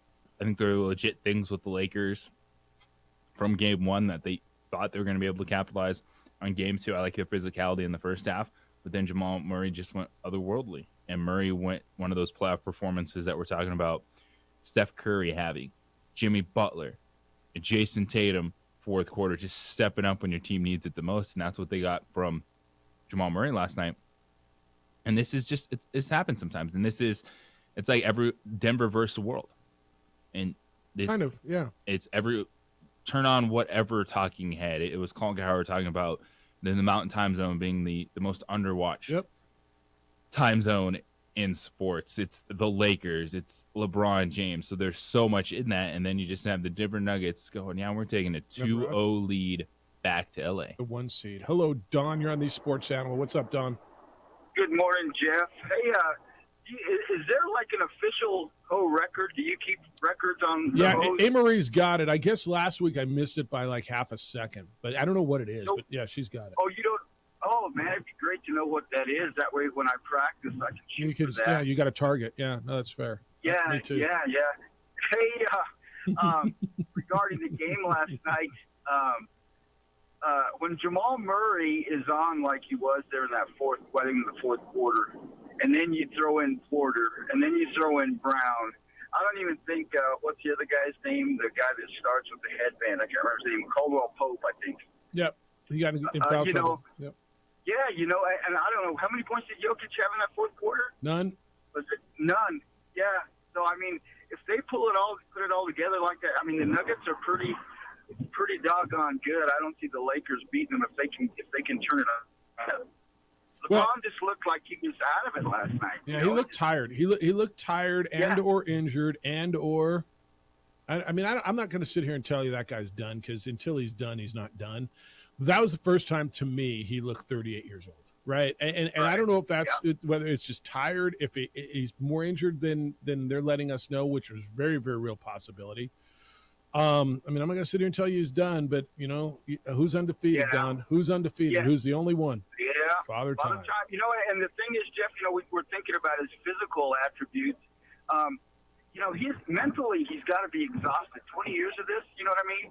Yeah. He's got to be getting close to the door. And then one more thing, Jeff, if you don't mind, the officiating in the NBA is oh my gosh, it is so inconsistent. And then they wonder why the players are yelling all the time at them. The players, sometimes they're yelling for the wrong reasons. But when you get the inconsistency, I mean, it's maddening sometimes. The other day, Tatum, one of the Celtics stepped on the line on the baseline, and they didn't call her. Or maybe it was Butler. I don't remember. No, they missed it. It was Butler. It was Butler, and he got away with it. Yeah. And they missed it because they were out of position. I mean, come on, man. You know what I'm saying? Thanks, Jeff. Appreciate it. Thanks, Don. Officiating's hard, man. And that game has gotten so fast and so physical. Like, you could call something every time down, or you could let everything go. And so I don't know how you're supposed to officiate that game anymore. And it's a double whammy when we get to watch it in slow motion right after the fact. Frame. Yep. It's hard. The players, the fans, you just hope that they're able to find a level of consistency with the game they're calling. Yep. All right, we're going to talk some baseball when we get back, and this should be really fun. Chris Forbes is the director of player development for the Colorado Rockies. He was named to that position last year, and part of what he said when he got in is there is a way that if you're doing it right, you can develop and you can win, right? How does he feel that's working? After the Isotopes game against Tacoma last night, we'll get into that. When we come back, we're going to talk with Chris Forbes. Looking forward to this on the opening drive at 95.9 FM and AM 610, the Sports Animal.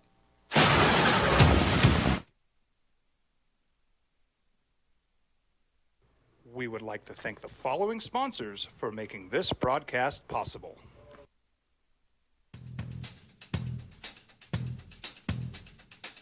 International Protective Services is a proud supporter of ProView Sports and New Mexico Youth Athletics. IPS provides residential and commercial security services in the Albuquerque metro area. For more info, please call 505-897-2420 or visit internationalprotectiveservice.com. We fight the battles no one hears about. We drop into the middle of firefights to rescue others. And act as one-man air traffic control towers. We're the ones who go before all others.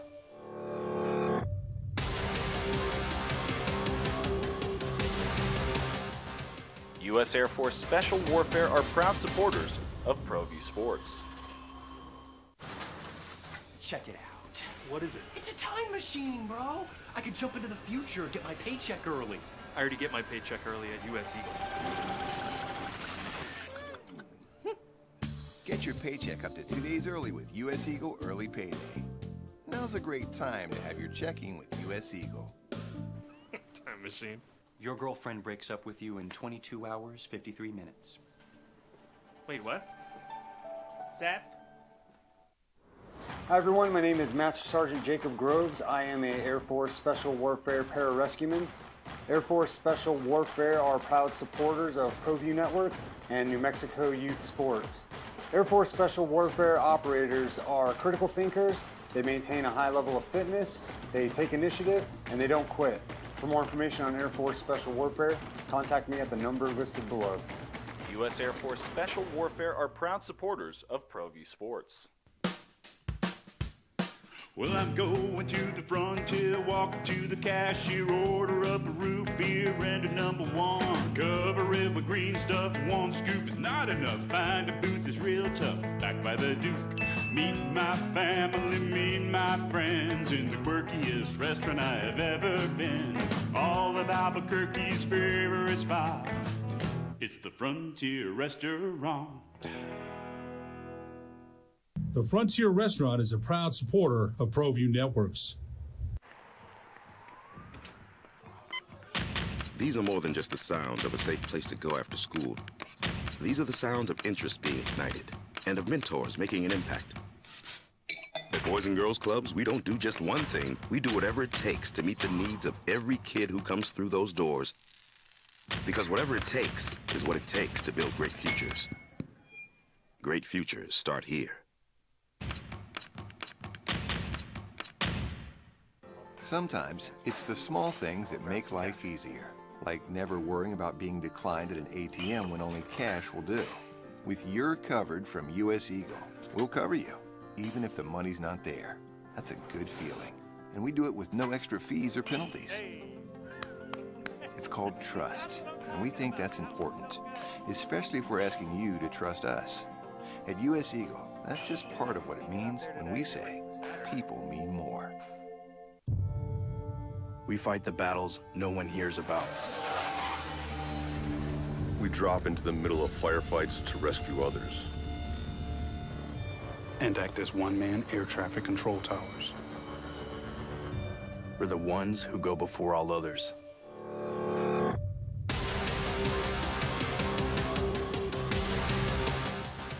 U.S. Air Force Special Warfare are proud supporters of ProView Sports.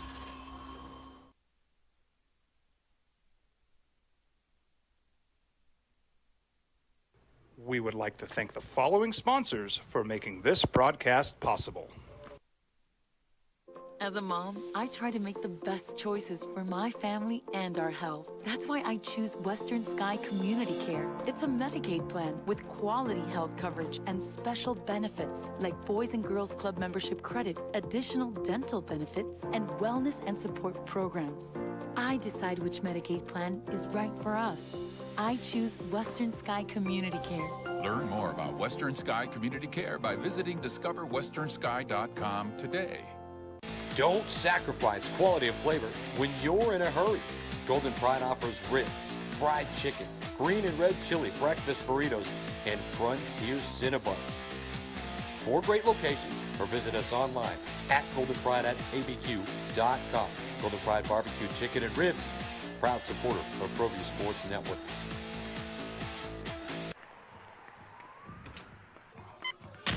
These are more than just the sounds of a safe place to go after school. These are the sounds of interest being ignited and of mentors making an impact. At Boys and Girls Clubs, we don't do just one thing. We do whatever it takes to meet the needs of every kid who comes through those doors. Because whatever it takes is what it takes to build great futures. Great futures start here. We would like to thank the following sponsors for making this broadcast possible. Everguard Roofing and Solar. For nearly 20 years, Everguard Roofing and Solar has been working with New Mexicans to enhance their homes and businesses. For all your roofing and solar needs in New Mexico, call 505-821-9543.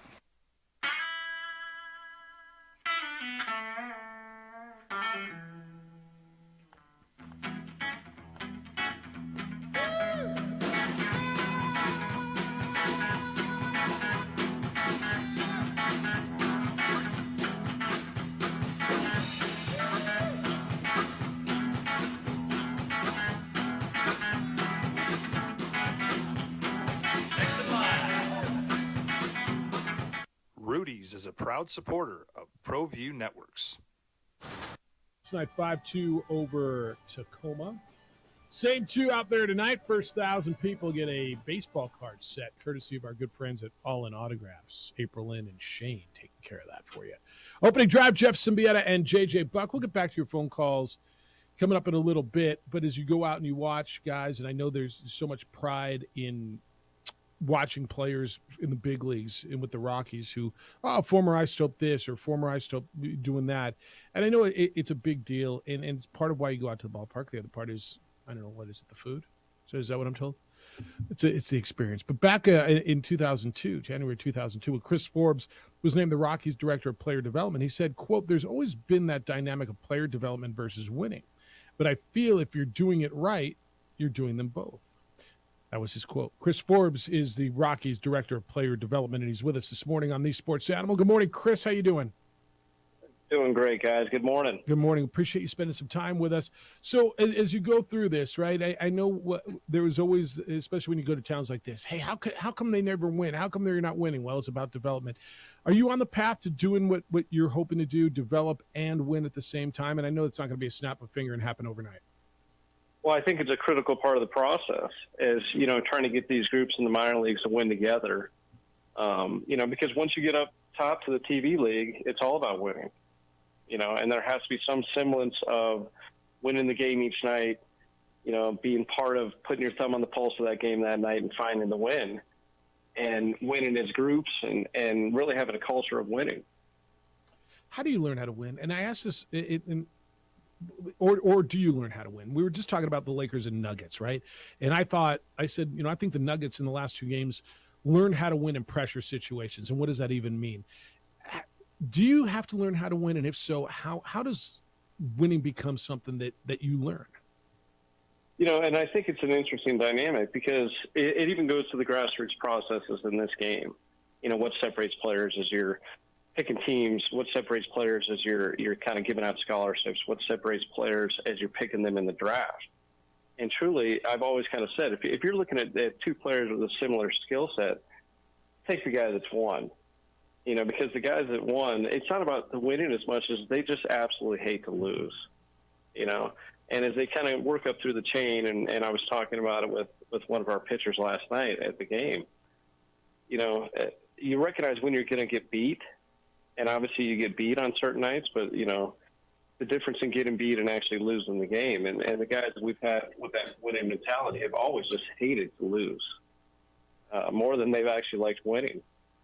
So I think it's a hard dynamic to develop truly outside of just constantly talking about the expectations and the accountability in that process. And Chris, when you look at the Rockies right now, unfortunately, they've suffered quite a few injuries, but part of that is then you start calling players up. They get their opportunity to go to the big leagues, but then you got to have that trickle-down effect. When it comes to a player's opportunity, sometimes maybe it's due to injury, sometimes maybe it's because they're playing to a certain level. At what point do you guys make the decision, hey, we're going to keep the player in the big leagues because we want him to have that experience versus maybe continuing in AAA? Well, I think that, there isn't much of a dynamic that you can put in play in AAA that truly mimics what happens at the big league level. It is by far the biggest jump. And I do go through with our players all the time about, getting up there, getting used to the third deck, getting used to the travel, kind of getting used to, for Carl Kaufman today, navigating a big league lineup in Texas. How does that look? What are you learning? Understanding that despite the fact that this is your debut, that some guy with khakis is going to walk down to the Rangers clubhouse with a full binder based on advance reports on what he's done probably since Michigan and what his trends are and how he sets up hitters. You know what I mean? We're at the day and age of information, and despite the fact he hasn't been in the big leagues yet, he's still going to have quite an advanced report about how he attacks hitters. And so, it is such a heavy adjustment level. And it does take some time, and we have to, as organizationally, we have to be able to develop guys at the big league level. That's where I think seeing this dynamic with Brenton Doyle right now and the different skill set that he brought to that team. But we're also going to have to kind of deal with these growing pains with Brenton Doyle. getting his big league legs underneath him. And that's going to be the same thing with Carl Kaufman. The injury bug offers an opportunity, and I've never seen an injury situation like we're going through in Denver. And you've had some. And yeah, you guys have had some. Chris Forbes is the Director of Player Development for the Rockies. He's with us this morning on the opening drive. Chris says, as you're talking all through this and looking at what the franchise has done really over the last year and a half, a lot of it has been kind of going back to Rocktober and some of the roots we saw with that team back in 2006, 2007. Why do you guys think that dynamic, when you talk about kind of player-centric, talking about the past, bringing people like Clint Hurdle back in as well, is so important to the future of this organization? Well, I think that, being here at that time as well, and just seeing that group of players, that core of players that played together in the minor leagues, that had intimate knowledge of each other, that won together as they were kind of coming up. And it really set up a nice core, to lead into that 2007 World Series appearance. I mean, obviously it's not the strategy that you want to put in play, that in the offseason we talk about, well, we should win 21 out of 22 and we'll be fine. It's not exactly how you draw it up, but ultimately, bringing back Todd Helton and bringing back Clint Hurdle and having guys like Rick Matthews, who's a special assistant with us, and now Marcel Lastman back, it truly gives us a link to our past. And having a younger generation of players that probably, the Rockies don't have that history. We're not the Red Sox. We're not the Yankees. We don't have that long history and retired numbers. But they need to understand where we've been to probably, really link up with where we're trying to go. Chris, you said that you think Albuquerque is probably the hardest pitching environment in baseball. And I remember when the Rockies and Isotopes and Albuquerque came together, one of the big things was this altitude, this atmosphere as closely mimics what you get in Denver than anywhere else. What makes Albuquerque any more difficult to pitch maybe than even Denver? It's interesting. It was probably last year I was sitting in the stands here, and there was a local weather guy. And I don't think he works for a station, but it's his passion. He showed me on his iPad how the wind comes off the high desert and how it pushes right over the top of the ballpark at the angle. And at that night, he was showing me, and the wind was blowing 40 miles an hour dead central right out of the ballpark. And, I think with the temperate zone and the high desert, the dryness of it all, the resiliency that it takes to, one of the initiatives we put in place talking about we own the high ground. The pitching environment like Albuquerque, obviously pitching environment like Denver, that needs to be our advantage. And coming here and not focusing on just on ERA, but truly, the walks per nine, the Ks per nine, the ground balls, just really trying to peel back the layers of each and every one of our pitchers' numbers to determine, okay, how is he going to fare at the next level? It is parts of Albuquerque are higher than Denver. Yeah, that's absolutely. I think I think the ballpark's a tick lower than a ballpark in Denver, but they play really the same minus the third deck. Yeah, I always thought that you're playing at altitude, so your pitchers are at a disadvantage, but are they? Because the other team's playing at altitude. Every game you play at altitude, their guys are playing at altitude too, and yours theoretically would have more experience playing at altitude. And then when you go back to sea level or whatever, you're all playing on an even playing field. It's not like you're playing at altitude the same day that those guys aren't. And that's exactly right. And that's why we've talked a lot about owning it now. I think in the past we've shied away from talking about altitude, but that's our reality. And so ultimately, when you would read these stories, and I had a great story about Greg Maddux that he would circle the date that he was started in Denver on his calendar and said, "I'm just going to go in there and get my ass kicked, and then I'm going to get the hell out." And that you're talking about one of a generational pitcher, yeah. And so ultimately, that's where we kind of started talking more of we need to own this. This is our advantage to be pitching here. This is our advantage to understand the adjustments in the ball flight. How things are going to play. Not only as you're executing over the mound, but truly how you're trying to execute your pitches over the plate and make this into our advantage and take our advanced reports to the next level about how that looks. And we've seen, the other step to this is going to be not only pitching at altitude, but truly adjusting back to sea level, then back to altitude. And I think that's something we start to dive into now, because that happens with frequency. Your next start could be down at sea level, your ball's moving, your curveball's breaking harder, it's got some lateness to it, and then now you're back in Denver. Okay, now I've got to adjust to what my sidelines are here. Yeah, and that should give you the advantage, you would think, when you play there. Just a few more minutes with Chris Forbes, the player development director for the Rockies. Oh, Chris, you talk about this process too, and in baseball it can definitely be a long one. And when you start looking through the organization, the list, you got a lot of 20, 21-year-olds down in high A or double A right now. How are you feeling about what you guys are starting to add to the system to develop?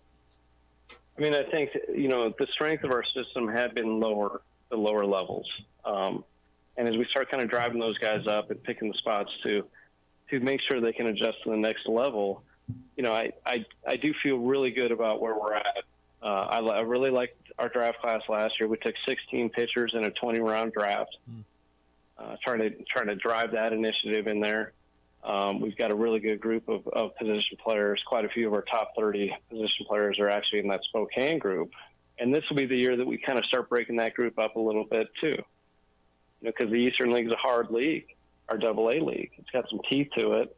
And then ultimately adjusting to, the environment in Albuquerque. Chris, always appreciate the conversation. Enjoy your stay in Albuquerque. We'll catch up with you probably before the season ends and watch how this thing goes. I think there's a reset coming for the club in the standings because the halves, the PCL is divided into half seasons, so you'll have a first half champ and a second half champ. So it's a chance for Isotopes to reset in the standings. But always appreciate the conversation. It's fascinating stuff. Thanks for spending some time with us. You got. I really appreciate it, guys. Thank you. Be well. Chris Forbes, the player development director for the Colorado Rockies. I always find it fascinating to talk to the person in that position. And I think he is so cerebral and so smart. But he's the first one, JJ, who's taken the mindset, or at least publicly, that, not only do we got to develop, but we got to develop and win. Yeah. Try to figure out a way to put them together. Yeah. All right. We'll respond to what he said. Nick Nee's going to be with us at 9 o'clock. You get a golf tip, and we'll update you on the PGA Championship. It's the opening drive on 95.9 FM and AM 610, the Sports Animal. This report is sponsored by Indeed. We would like to thank the following sponsors for making this broadcast possible. As a mom, I try to make the best choices for my family and our health. That's why I choose Western Sky Community Care. It's a Medicaid plan with quality health coverage and special benefits like Boys and Girls Club membership credit, additional dental benefits, and wellness and support programs. I decide which Medicaid plan is right for us. I choose Western Sky Community Care. Learn more about Western Sky Community Care by visiting discoverwesternsky.com today. Don't sacrifice quality of flavor when you're in a hurry. Golden Pride offers ribs, fried chicken, green and red chili breakfast burritos, and Frontier Cinnabons. 4 great locations, or visit us online at goldenpride@abq.com. Golden Pride Barbecue Chicken and Ribs, proud supporter of ProView Sports Network.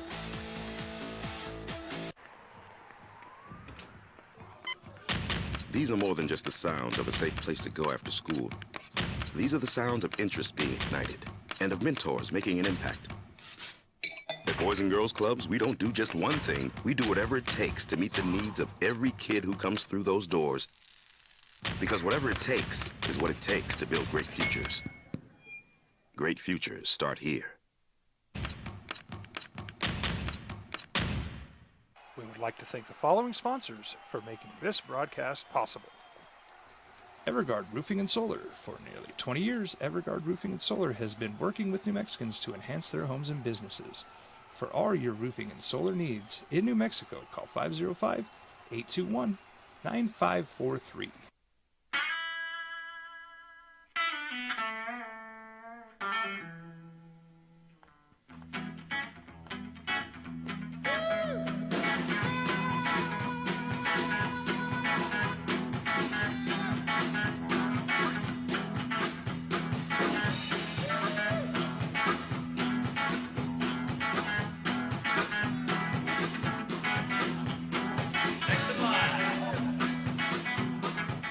Rudy's is a proud supporter of ProView Networks. Check it out. What is it? It's a time machine, bro. I could jump into the future, get my paycheck early. I already get my paycheck early at US Eagle. Get your paycheck up to 2 days early with US Eagle Early Payday. Now's a great time to have your checking with US Eagle. Time machine. Your girlfriend breaks up with you in 22 hours, 53 minutes.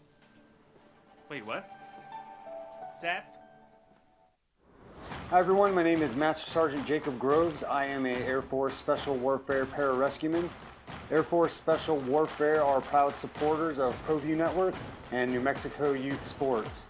Air Force Special Warfare operators are critical thinkers. They maintain a high level of fitness, they take initiative, and they don't quit. For more information on Air Force Special Warfare, contact me at the number listed below. U.S. Air Force Special Warfare are proud supporters of ProView Sports. International Protective Services is a proud supporter of ProView Sports and New Mexico Youth Athletics. IPS provides residential and commercial security services in the Albuquerque metro area. For more info, please call 505-897-2420 or visit internationalprotectiveservice.com. We fight the battles no one hears about. We drop into the middle of firefights to rescue others. And act as one-man air traffic control towers. We're the ones who go before all others.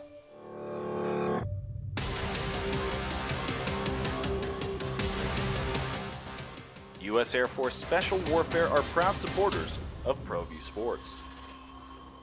Dream style stucco. Stucco is the way to go. A Southwest tradition, beautiful and durable.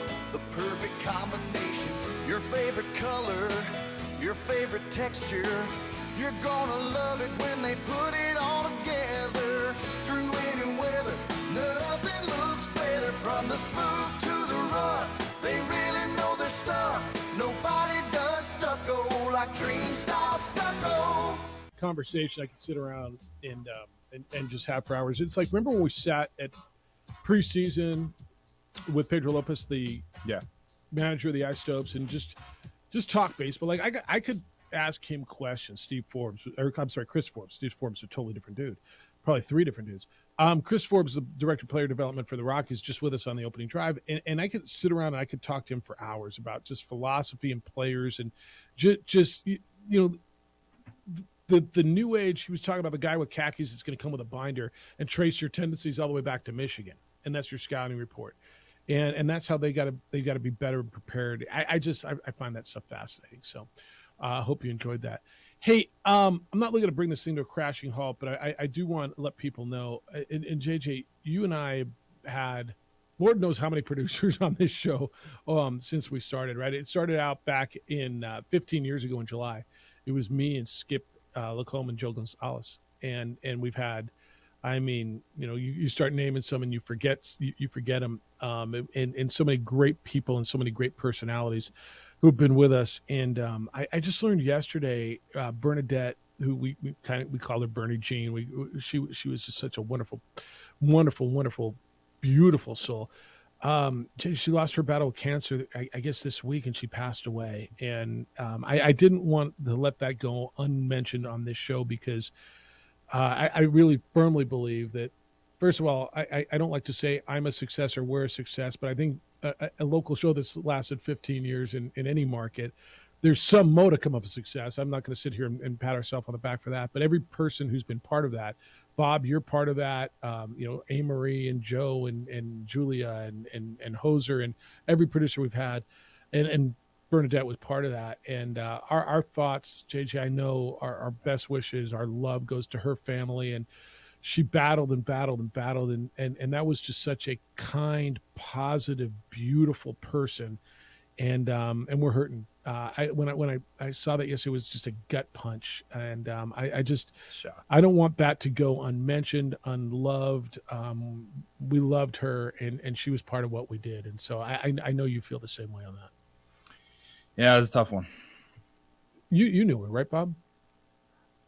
Just vaguely, because Around the building? At that time, I only was working weekends, nights, weekends, and holidays. Yeah. That's how I got the job. Yeah, and she was working Building. mornings, so you guys Yeah. barely crossed.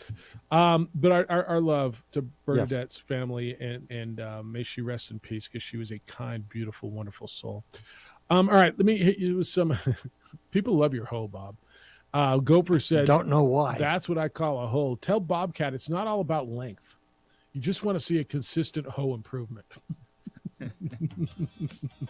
Kind of hard to do. The reason I can't do it very long is that 40 plus years of smoking cigarettes. Yeah, that might be right. Text line says, Jeff, you ought to keep stats on your hose. Like, is your hoe better when you're standing versus sitting? Is your hoe better at altitude or sea level? Is your hoe better at home or on the road? Endless stats, kind of like baseball. It's from Don. You know what? He's right. I should have a guy with khakis come with a binder and let me know when I hoe my best against righties, lefties, sunshine, rain. No, he was right. Should keep stats in your golf game. I know that's true. How do you improve it? Nick Nee's here to do that. The director of golf at San Diego Golf Club is with us next. We'll get you a golf tip and get his thoughts on the second major of the year as the PGA Championship is in the second round at Oak Hill. Nick Nee next. Nick Nee next. Nick Nee next. Nick Nee next. On the opening drive on 95.9 FM and AM 610, the Sports Animal.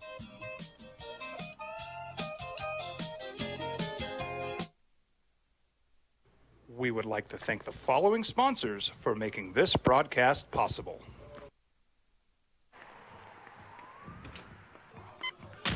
These are more than just the sounds of a safe place to go after school.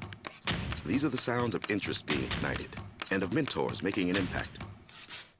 At Boys and Girls Clubs, we don't do just one thing. We do whatever it takes to meet the needs of every kid who comes through those doors.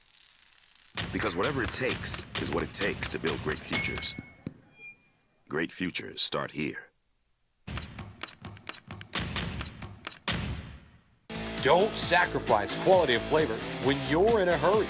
Golden Pride offers ribs, fried chicken, green and red chili breakfast burritos, and Frontier Cinnabons. 4 great locations, or visit us online at goldenpride@abq.com. Golden Pride Barbecue Chicken and Ribs, proud supporter of ProView Sports Network.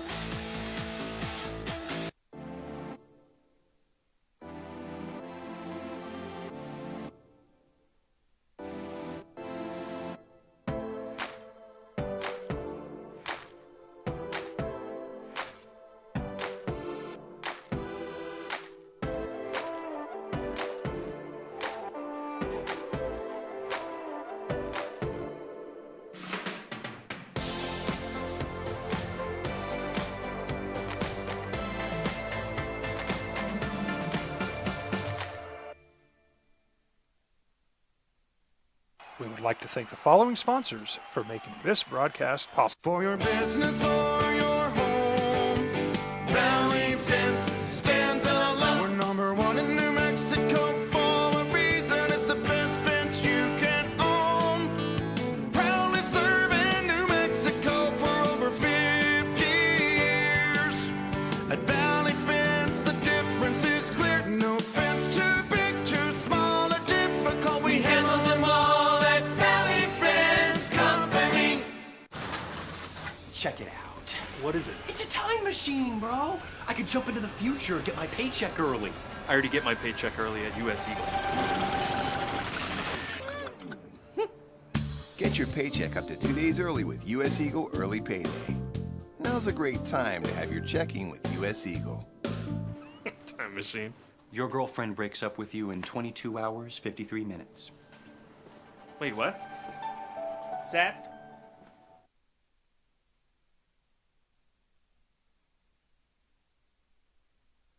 We would like to thank the following sponsors for making this broadcast possible. We fight the battles no one hears about. We drop into the middle of firefights to rescue others. And act as one-man air traffic control towers. We're the ones who go before all others.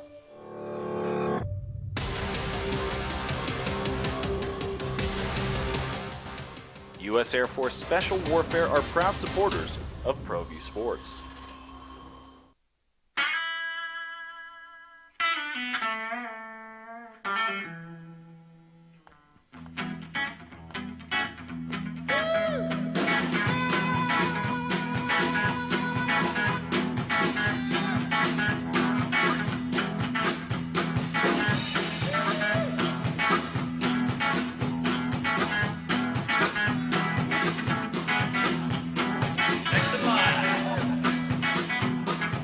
Rudy's is a proud supporter of ProView Networks. International Protective Services is a proud supporter of ProView Sports and New Mexico Youth Athletics. IPS provides residential and commercial security services in the Albuquerque metro area. For more info, please call 505-897-2420 or visit internationalprotectiveservice.com. As a mom, I try to make the best choices for my family and our health. That's why I choose Western Sky Community Care. It's a Medicaid plan with quality health coverage and special benefits like Boys and Girls Club membership credit, additional dental benefits, and wellness and support programs. I decide which Medicaid plan is right for us. I choose Western Sky Community Care. Learn more about Western Sky Community Care by visiting discoverwesternsky.com today. Sometimes it's the small things that make life easier, like never worrying about being declined at an ATM when only cash will do. With your covered from US Eagle, we'll cover you, even if the money's not there. That's a good feeling. And we do it with no extra fees or penalties. It's called trust, and we think that's important, especially if we're asking you to trust us. At US Eagle, that's just part of what it means when we say people mean more. Marie Castillo and JJ Bach. There we go. Now we got someone who's caught Bryson, at least for now. Boy, that's a hard golf course. It's almost like a U.S. Open golf course, the way Oak Hill's playing for the first round and a half in Rochester. What's up? Opening drive, Jeff, JJ, and Gato Roberto. Round 2 of the PGA Championship is underway in Rochester, New York at Oak Hill. They finished the first round this morning. Round 2 underway. Justin Rose is on the course. He is 3 under after 7, having a terrific round. He is now 4 under and caught Bryson DeChambeau, who was your first round leader. Bryson will go out later. A group at -3, Scotty Scheffler goes out later along with Corey Connors. And then Cam Davis and Adam Scott at -2 along with Keegan Bradley. Dustin Johnson is 2 over for the day, and he is -1. It's that time of week where we get you a golf tip, help your golf game, and talk a little golf with a guy who's one of the best there is. He's the director of golf out at the beautiful Sandia Golf Club. Nick Nee joins us on The Sports Animal. Good day, sir. How you living? I'm well. Happy Friday. How are we doing today? Well, there's a major on. I got live sports. Usually if we've got live sports during our show, it's golf. And it's the second round of a major that I'm sitting around watching. How bad can it be? It can't be that bad, and it's our flagship event as PGA members, our chance to show off for 28,000 PGA professionals around the association, and it's a good week for us. Talk to me about that. What does that mean as a PGA member? Like, and there's probably guys because 20 club pros qualified for this. They qualified going through Albuquerque, New Mexico, going through Twin Warriors just a couple of weeks ago. And I'm going to guess a few of those guys who are there. We do, yeah, and happy for the Core Bridge team that's out there, the 20 PGA that made it and got through at Twin Warriors that hosted was here in our area. Really, the PGA Championship just means for us, it's our chance to get the word out that PGA professionals are the leaders in the industry. If you're not taking coaching from one of them, find one. It's a chance for us to get our word out on all the programming that we do, from youth golf to veteran golf to anything in between. I know how you feel about PGA versus Live, and a PGA guy better win the PGA Championship, huh? You got Bryson DeChambeau, a Live guy, was your first round leader, but it's early. Yeah, absolutely. Like I talked about a couple weeks ago, I'm obviously biased. Now, I'll tell you that I do want to see, as a consumer, you want to see the best guys in the world competing for the best and biggest tournaments of the year, and those are the 4 majors that come every calendar year for us. We got the Masters that John Rahm won, and JT, the defending champion there. So I do want to see a PGA Tour player and someone that upholds the brand of the PGA in some fashion win this golf tournament. What stands out to you when you turn on one of these majors, and the things that you notice as opposed to just the regular golf consumer? I'm sure, like, where pins are, the way things are set up. What are you seeing out of this course so far? Yeah, great question, JJ, because major championship golf, you have to understand where to place the golf ball, where to leave it. So when you see these events and you see kind of where guys are leaving their next shot, kind of the angle that they want to take, because pins are tucked, they're on tiny little areas. You have 2 to 3 yards of landing space around the hole. And you really got to place the golf ball. You got to golf your golf ball and see, and put it in a good position. So when they're not attacking a flag and they're really playing at 15, 20 feet, it's interesting to see kind of how they go about plotting themselves through a round and if they can stick to their game plan.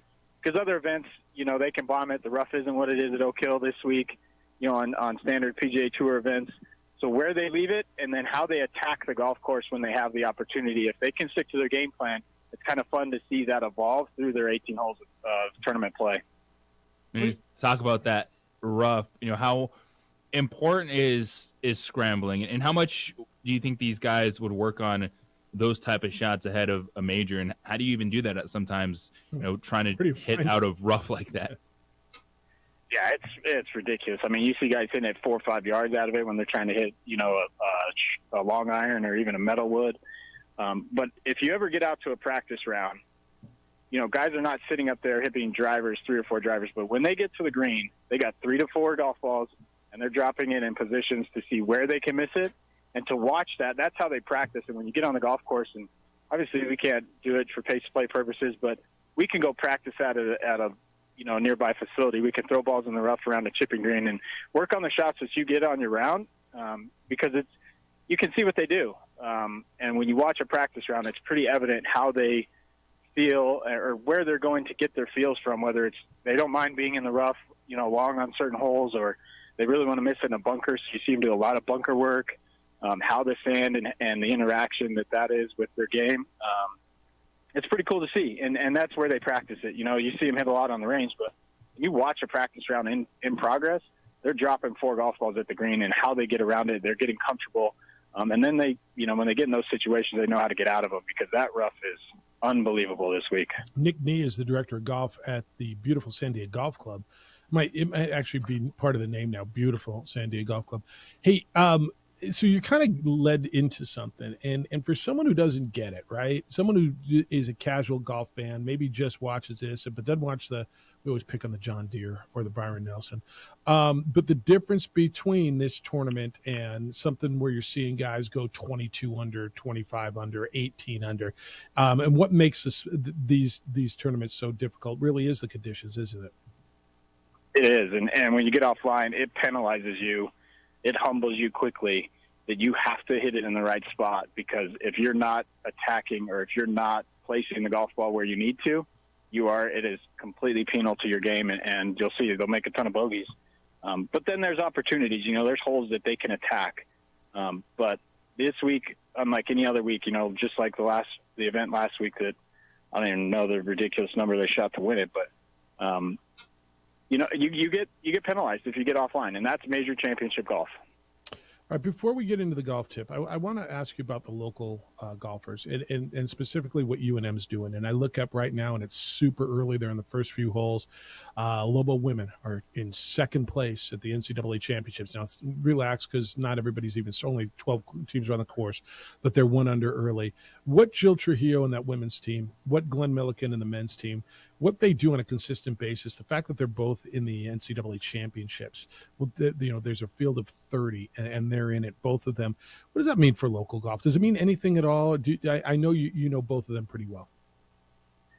Yeah, I know you guys had, I listened to Coach Milliken, at the 8 o'clock hour, and what an unbelievable job he's done with his program, and same with Coach Trujillo with the women's program. I think what it means for New Mexico golf is it's there, right? Like we're competitive. Not only are we competitive, we had the national PGA event 2 weeks ago at Twin. Our university teams locally here in the Albuquerque area are going to the national championship. There's a lot to be excited about in the industry golf, and there's a lot to be excited about New Mexico golf as a whole. And we can kind of piggyback off of that, Get out and support them. If you're not supporting, Lobo golf, you need to be, because look what they're doing and look what they have been doing, and the track record that you guys spoke about with Coach Milliken on. And same thing with Coach Trujillo and what she does.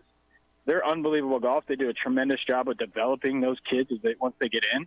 And it's something we need to get excited about and get out there and see how they play, and then go see what you can do at UNM South, or come see what you can do at San Diego. Yep. All right, who you like the rest of the way? Who's going to win the PGA?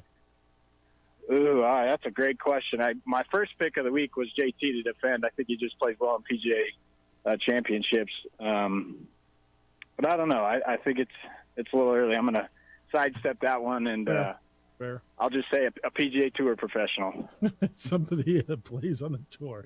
All right, what do you got for a golf tip? Because we all need to be better.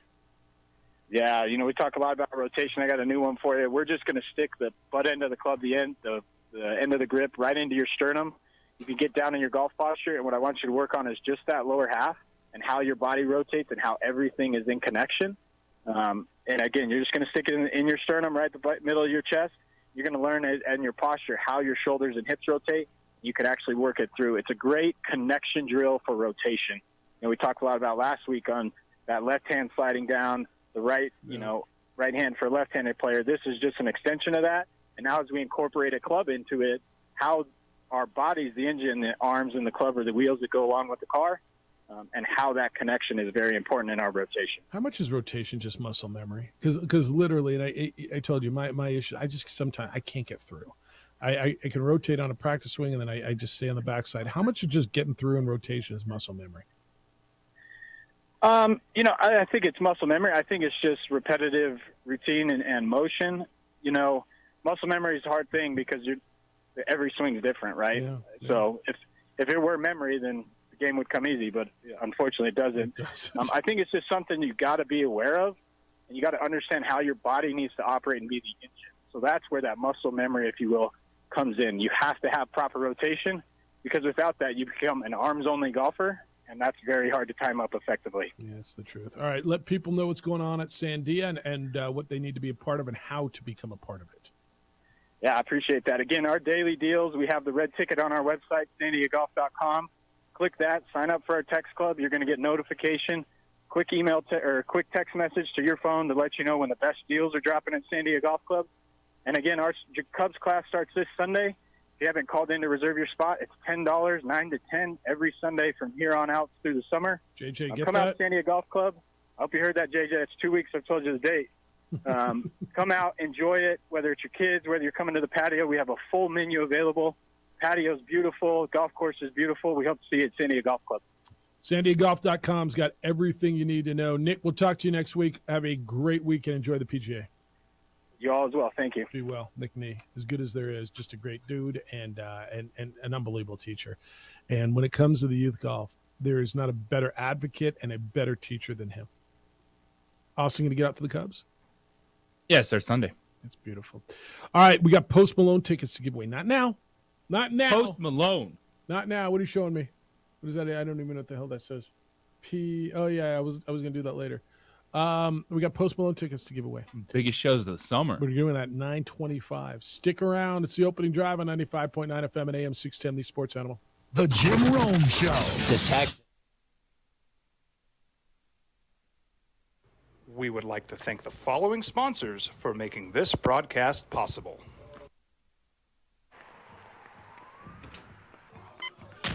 These are more than just the sounds of a safe place to go after school.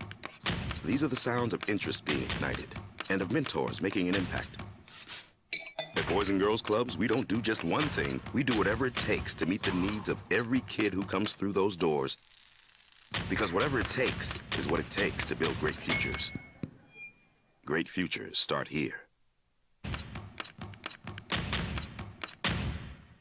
Don't sacrifice quality of flavor when you're in a hurry.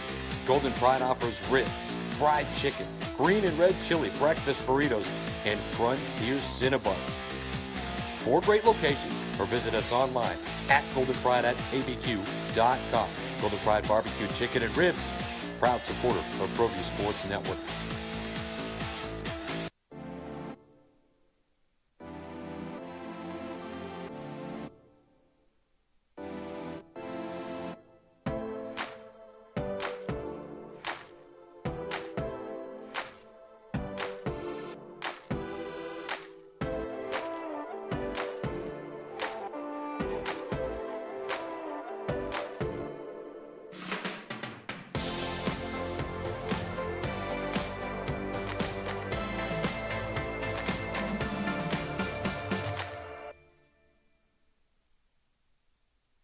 We would like to thank the following sponsors for making this broadcast possible. For your business or your home, Valley Fence stands alone. We're #1 in New Mexico for a reason. It's the best fence you can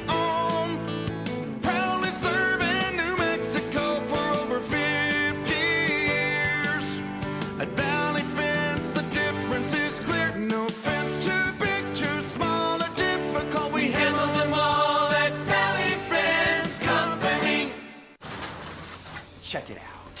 What is it? It's a time machine, bro. I could jump into the future, get my paycheck early. I already get my paycheck early at US Eagle. Get your paycheck up to 2 days early with US Eagle Early Payday. Now's a great time to have your checking with US Eagle. Time machine. Your girlfriend breaks up with you in 22 hours, 53 minutes. Wait, what? Seth?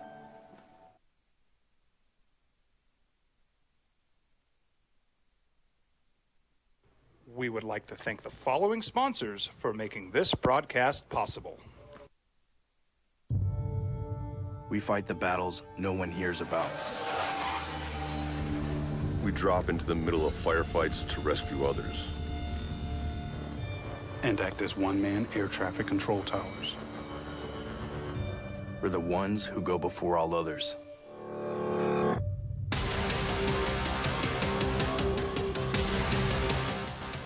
U.S. Air Force Special Warfare are proud supporters of ProView Sports.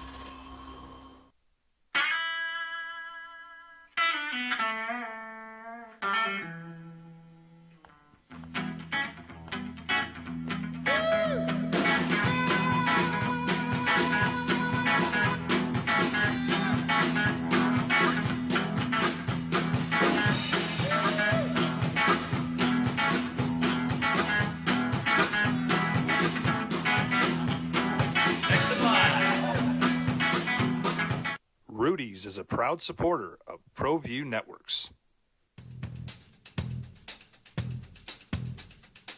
International Protective Services is a proud supporter of ProView Sports and New Mexico Youth Athletics.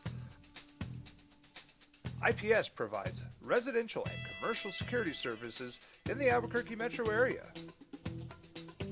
For more info, please call 505-897-2420 or visit internationalprotectiveservice.com.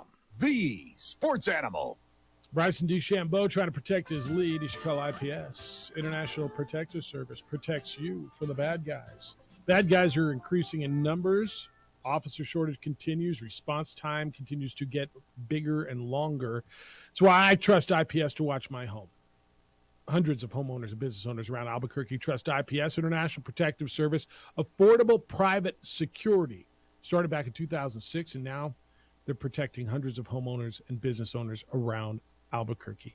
I've trusted them for years. They come by every day. I see Officer Crespin on a regular basis, not just when I'm gone, not just when something goes wrong, but they're there all the time. When I was out of town and my alarm went off, they were there. They did make sure everything was okay. When my brother left the garage door open overnight, they wouldn't move until someone came down and closed the garage door so nobody entered my home while everyone was sleeping. They're looking out for you. Call IPS, see what they can do for you with highly trained armed guards or 24-hour patrols. Committed to our city and your protection, IPS at 505-897-2420. 897-2420 or online at ipsglobal.com. All right, a lot going on, man. A lot going on, and I appreciate all the conversations today from Nick Nee and Glenn Milliken on the golf, Chris Forbes on the baseball. We've had a lot of conversation on the Nuggets and Lakers. We've not gotten into Celtics and Heat. Who do you like tonight in the Celtics and Heat? Who do you like tonight? So I like the Celtics tonight. I think they respond, and it feels like this is them. And I don't think it's going to be easy. I think the Heat are going to be there every single night. This isn't one where I think the Heat. I think the Celtics are better. I think the Heat are tougher. Yeah. I think the Heat have an it, but I do think, when we talked about the Nuggets and the Lakers, I'm like, wow, I don't know that I can sit here and tell you one roster is way better than the other. I think they're that evenly matched, and that's why those two games have been so tight. I do think the Celtics should be better roster-wise than the Heat, and so I think at some point, they're going to win games. I liked the Heat in Game 1 because I think they come out and hit you in the face, right? But I do expect the Celtics with their back against the wall to win tonight. And that's been this playoffs for the Celtics, a lot of ups and downs, and more downs than you'd expect with a roster like that, because just if you go player to player, you're probably leading Celtics in a lot of those conversations, but it's the team aspect for the Heat that make them special. Jimmy Butler leading the charge. I expect the Celtics to bounce back, and looking at both of these series, every single game should be just that, because there is not a lot of separation between these teams right now. Even if everyone's focusing on, the Denver Nuggets, they're the 1 seed and they should be this, they should be that. But if you're watching the game, it doesn't look like a 1 playing a 7. All right, so or playing an 8 seed in the Heat. I think this year, and this may be the way going forward, you got to stop with the 1 versus 7. This isn't a traditional 1 versus 7. It's just not. And I firmly believe that this is going to be the way going forward. Like, okay, do we all believe that the Sacramento Kings and the Memphis Grizzlies were better than the Phoenix Suns and the Clippers and the Lakers?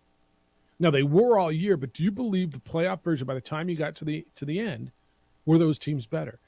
I think because of load management, because of, and let's just call it what it is, man, the de-emphasis on the importance of the regular season in the NBA, I think the seeding is not nearly as illustrative of telling a story as it has been in the past. I got an 8 seed and a 7 seed. Both of them went through the play-in tournament, playing in conference finals. One of them's up 1-0. They're up on a 2 seed. I've heard that narrative a lot. They should be there. They're the 1 seed. And I'll give the Nuggets this. I do think the Nuggets have been the best team. Oh, you just made that. But do you disagree with me? Like, the seeding in the NBA playoffs doesn't tell me nearly the story that it has in the past. Not this year. The depth and the trades. I don't think it's a total de-emphasis on the regular season, because when you look Milwaukee, Boston, Philadelphia, Denver, Memphis, these are 50-win teams. So they're playing night in and night out. And they're not, you don't look down and see their star players that are healthy playing just 60 games. So I but think is it there was a reason that they were, right? Because the Clippers weren't and the Lakers weren't, and because some of the other teams weren't playing as many. I mean, does that play into them winning 50 games? That's a fair question. And the Lakers one is so outside the box because that team just turned over midseason. That's right. 7 dudes that weren't even there in January. And I also think part of that too is the depth in the league. There is true depth and talent in the NBA. That it's because I look at like the Miami Heat, and they weren't a team that was coasting. They just they were 44-38. Not bad, not great, but that's still in play in territory for them. But I think there is teams are going to continue to be cautious in a regular season. That teams aren't going to be necessarily scared to be in the play-in. It would kind of, even we're thinking about the Lakers, like that's the last place they want to be. They don't want to be in the play-in tournament. LeBron James, Anthony Davis, and then here they are in the West Conference. Yeah, nobody wanted to be in the play-in tournament. They tried, they did everything they could to get out of it, but they were in it and they got through it. How many bad teams would you say are in the NBA? Like if you look into next year and say, okay, we have this conversation about the West, we only think there's one. That's Houston, and then what? Detroit, maybe Charlotte and Orlando are bad. Washington's bad. After that, I mean, 5 out of 30 you'd say are bad, and you can make an argument, and more so in the West, certainly. But let's see what Toronto and Chicago do in the offseason. I want to see what they look like. Is Atlanta going to blow up? But I mean, you look around, there's not a lot of bad. I agree with you on that. I agree, and I think that's why we're seeing some parity in the playoffs. When you got through the first round of the playoffs and you had a 1, a 2, a 3, a 4, a 5, a 6, a 7, and an 8 still left, that doesn't happen. That means a 1 got knocked out. That means an 8 got through. That means a 7 got through and a 2 got knocked out in the first round. And so I would argue, for those who are saying that, well, they're the Nuggets are the ones who they should win, Jeff. I mean, they should be. I don't think the seeding tells the story at all this year. It just doesn't. And when you look, Sacramento's nice, and they were the 3. They lost to the 6. It was a 7-game series. Did you think the 6th seed was better than the 3? I think every one of us thought Golden State going into the Sacramento series was going to win. Now, maybe because you hadn't seen Sacramento, maybe you feel differently now. Sacramento's nice. Sacramento could have won that damn series. And if Sacramento won, would they have beaten the Lakers? Like, that would have been an interesting series, right? So I agree with you on the parity. I 100% agree with you on the parity. And that's another reason why, and I'm still going to I believe that in the de-emphasis of the importance of the regular season, but that's another conversation for another day.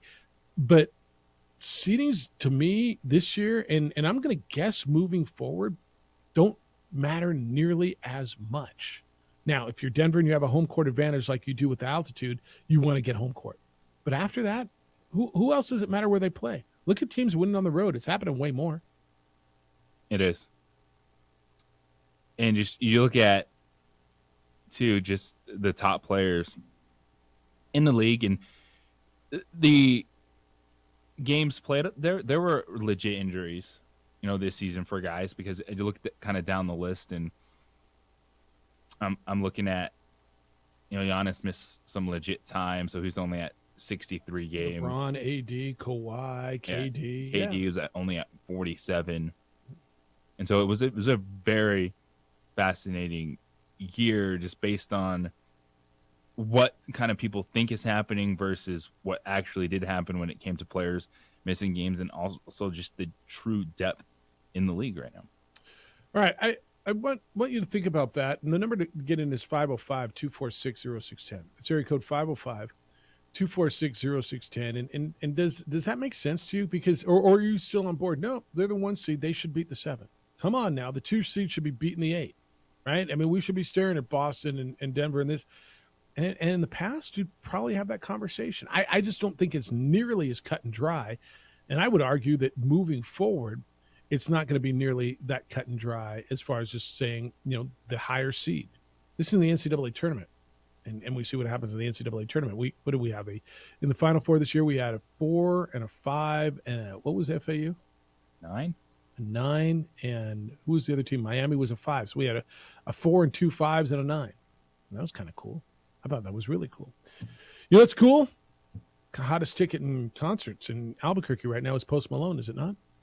Yes. What everybody's trying to get. Post Malone's coming to Albuquerque this summer. We got 2 tickets to give away. I'm going to say right about now, the number's 505-246-0610. Area code 505-246-0610. Gato Roberto, que número este caller? What caller do you want? I think I figured out what you just said. Yeah, what caller do you want? This is a tough question. That's the toughest question I've asked you all day. Yeah, it is. You got an answer? Well, I'm looking at our call sign, and 505-246-0610. Caller number 6. For crying out loud. Post Malone. Call now. Caller 6 is going to Post Malone, courtesy of your buddy Gato Roberto at 95.9 FM and AM 610, the Sports Animal. The summer concert season is just getting started. We would like to thank the following sponsors for making this broadcast possible.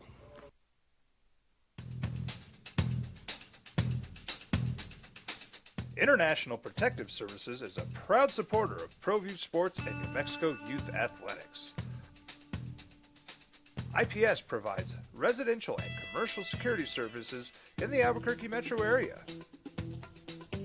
For more info, please call 505-897-2420 or visit internationalprotectiveservice.com. Sometimes it's the small things that make life easier, like never worrying about being declined at an ATM when only cash will do. With You're Covered from US Eagle, we'll cover you, even if the money's not there. That's a good feeling. And we do it with no extra fees or penalties. It's called trust, and we think that's important, especially if we're asking you to trust us. At US Eagle, that's just part of what it means when we say people mean more. Hi everyone, my name is Master Sergeant Jacob Groves. I am a Air Force Special Warfare Pararescueman. Air Force Special Warfare are proud supporters of ProView Network and New Mexico Youth Sports. Air Force Special Warfare operators are critical thinkers. They maintain a high level of fitness, they take initiative, and they don't quit. For more information on Air Force Special Warfare, contact me at the number listed below. U.S. Air Force Special Warfare are proud supporters of ProView Sports. We would like to thank the following sponsors for making this broadcast possible. Everguard Roofing and Solar. For nearly 20 years, Everguard Roofing and Solar has been working with New Mexicans to enhance their homes and businesses. For all your roofing and solar needs in New Mexico, call 505-821-9543. Check it out. What is it? It's a time machine, bro. I could jump into the future, get my paycheck early. I already get my paycheck early at US Eagle. Get your paycheck up to 2 days early with US Eagle Early Payday. Now's a great time to have your checking with US Eagle. Time machine. Your girlfriend breaks up with you in 22 hours, 53 minutes. Wait, what? Seth?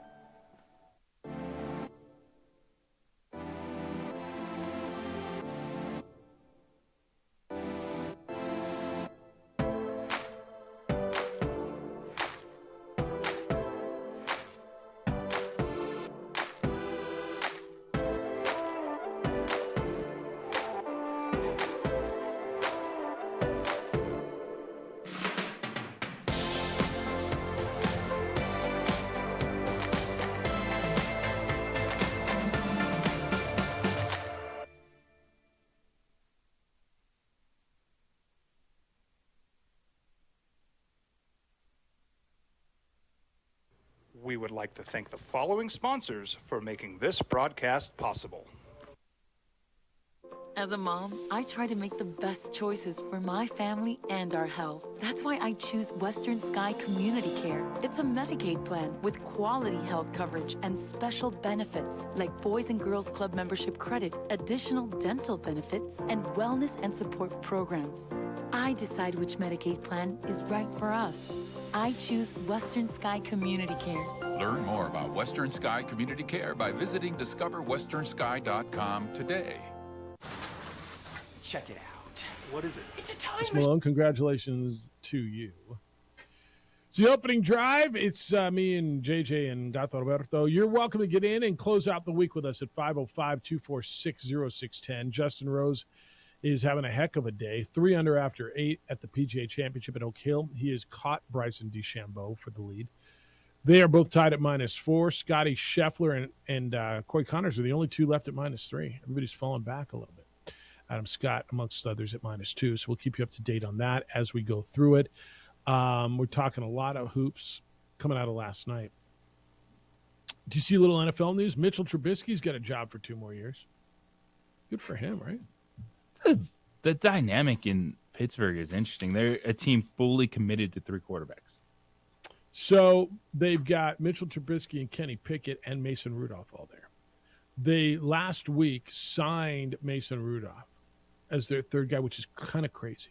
Trubisky signed a 3-year contract. Trubisky will make $8 million guaranteed in the first year of the deal. So let me just tell you something. And Trubisky was the 2nd overall pick in the draft whenever he was drafted. The Bears moved up to get him, and it didn't work. And I'm just going to tell you, if my life hits a reality where, look, I'm not the number 1 guy, I'm the number 2 guy, but you're going to sign me for a few, and I can milk another $8 to $16 million out of this, and then maybe sign another. Like, you want me to be a perennial backup quarterback? There's way worse lots in life than being a perennial backup quarterback in the NFL making, I don't know. I mean, $8 million might not be a lot for a quarterback, but it's pretty damn good life, isn't it? Yeah, it's a tough pill to swallow. Why? Number 2 overall pick. I don't think you're ever going to be fine with it. But I don't know, man. You got to get to a place where you look the guy in the glass and say, all right, that's who I Yeah. am, and I'm making pretty good gelt. You do, but you also want to play. But here's the thing. I don't got to get hit every damn day. You're still a football player. Yeah. And the thing with these backup quarterbacks, to your point, last year, only 11 teams had a dude that was able to play the entire season. Yeah. So there's You a will reason why Pittsburgh, even though they're all in on Kenny Pickett, he's their 1st-round pick, he's their starting quarterback, they're still like, yeah, we're going to keep 2 of these guys around because you just never know. Well, I mean, I want you to go through it. I mean, Miami used how many quarterbacks last year? 3, right? What was Skyler? What was his name? Their 3rd. Skyler Thompson, Kansas State. After Teddy Bridgewater went down. New England, I know, used at least 2. The Jets used at least 3. The Ravens used at least 3. The Browns used at least 3. The Steelers used at least 2. The Texans used who knows how many. The Colts, I mean, went through at least 2. The Titans went through at least 2. The Broncos went through 2, right? The Chiefs were good. The Raiders, I think, did Derek Carr miss starts last year? So they went through a few. The Chargers didn't, but their quarterback played with broken ribs. Cardinals went through at least 2. Rams went through 3. The Niners went through 4 and a running back. Right? Seattle's, I think their quarterback started every game. Atlanta went through at least 2. Carolina went through 3. I made New Orleans go through 3 last year. Tampa Bay went through. Tommy started every game last year for them? I think he did. Yeah. I think he did. Chicago, I think Justin Fields started every game for them. Detroit, I think, got every game out of Jared Goff. And boy, that division actually was clean, huh? The North, Bears, Lions, Packers, and Vikings, I think their quarterbacks started every game, didn't they? Did you have a game where Kirk Cousins, Aaron Rodgers, Jared Goff, or didn't Justin Jordan Love play a game last year? Who? I think Jordan Love played a game last year. Did he play a game? All right. The year before. All right. Can't remember. It was a Kansas City game. Maybe. That last year before. All right. Washington went through Lord knows how many, 3. Philly went through 2. Giants, I think, had 1, and Cowboys had 2. So, I mean, that's just about everybody that you're relying on your backup quarterback. And so Pittsburgh's strategy is really interesting. To go, we're going to hang on to 3. But that's why you see teams in who was it that took what was the quarterback I was hoping the Rams would? The Lions. Who'd the Lions draft? So it was Mahomes, Herbert, Brady, Cousins, Goff, Smith, Lawrence. Rodgers did play the entire season. So that whole division, right? Or did Justin Fields miss a game? That whole division is pretty good. So when that's why I was really hoping before Hendon Hooker went to the Lions, and it was the pick right before the Rams. That's where I was hoping Hendon Hooker. I honestly really was hoping the Rams got Hendon Hooker because Lord knows what's going on there. And instead they took the guy out of Georgia. Stetson Bennett. Yeah, Stetson Bennett. Georgia legend. Who, did you tell me 6 years there? Went to 2 national championship games and didn't graduate? Did you tell me that the other day? Didn't get his degree? Yeah. I mean, 6 years stumbling around a college campus. They just kind of give you a degree to get the hell out, don't they? Like, here's a piece of paper, you can leave now. Scram! Stop hitting on the young girls. Like really. You don't get to go to any more frat parties. You're an old man. Scram, go get a job. Here's a degree. Stetson Bennett, if he could have found a way to just be that dude that's like, all right. Right? He would have been the Georgia quarterback for his entire career. So I told you going into the draft. Stetson Bennett's 37. How is this possible? Yep. He's got really good hair. I told you going into the draft, I kind of liked him late. There was a Brock Purdy feel to him. And then he went to the Rams. I'm like, I don't know if I still feel that way. Do you?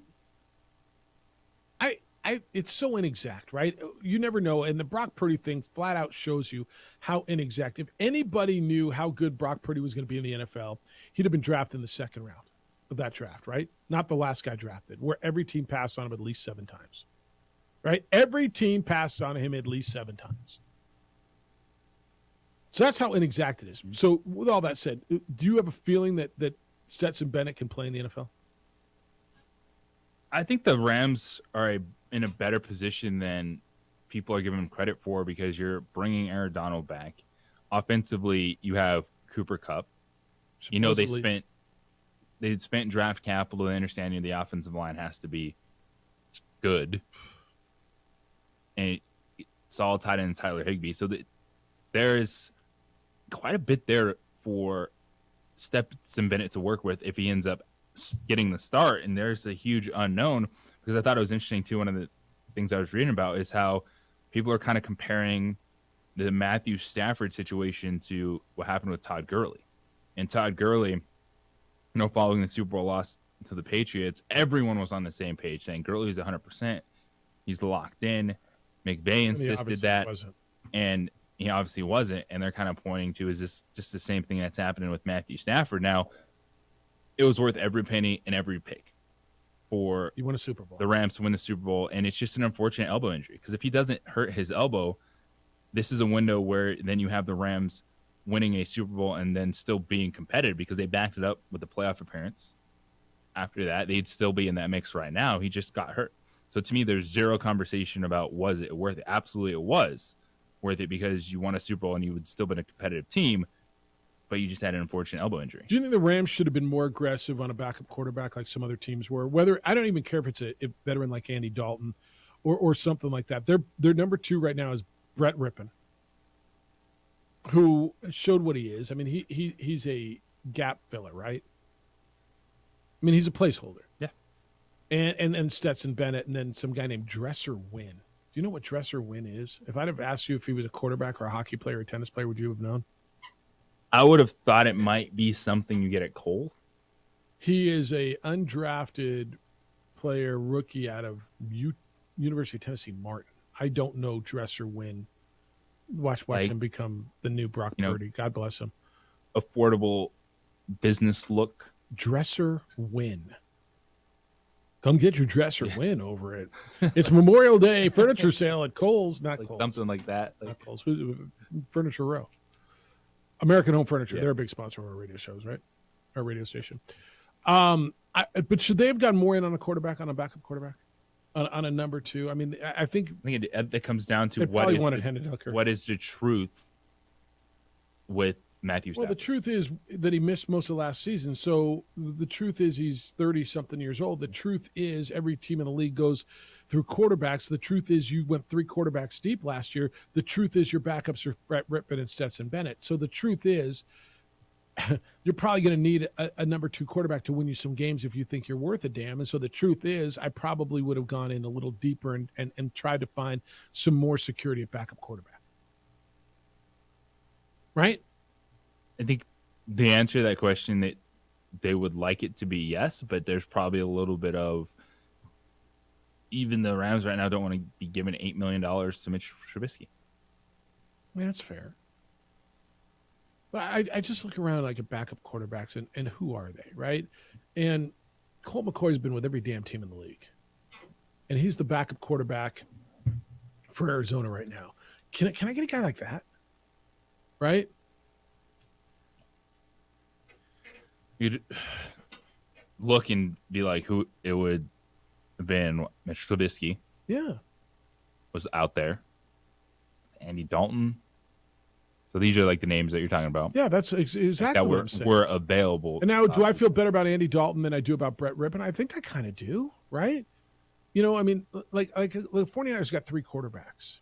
You know, here I'm just going to give you a rundown of some of your number 2s in the league. P.J. Walker. All right, Trevor Siemian is the Bengals number 2. Kyle Allen is the Bills number 2. Jarrett Stidham is the Broncos number 2. Do you feel? I mean, how do you feel about these guys? I guess what's the answer, right? The Chiefs seem to have it figured out, right? They love Chad Henne and they keep going with him. But the Browns number 2 is Joshua Dobbs. I don't feel good about that. Cowboys love Cooper Rush.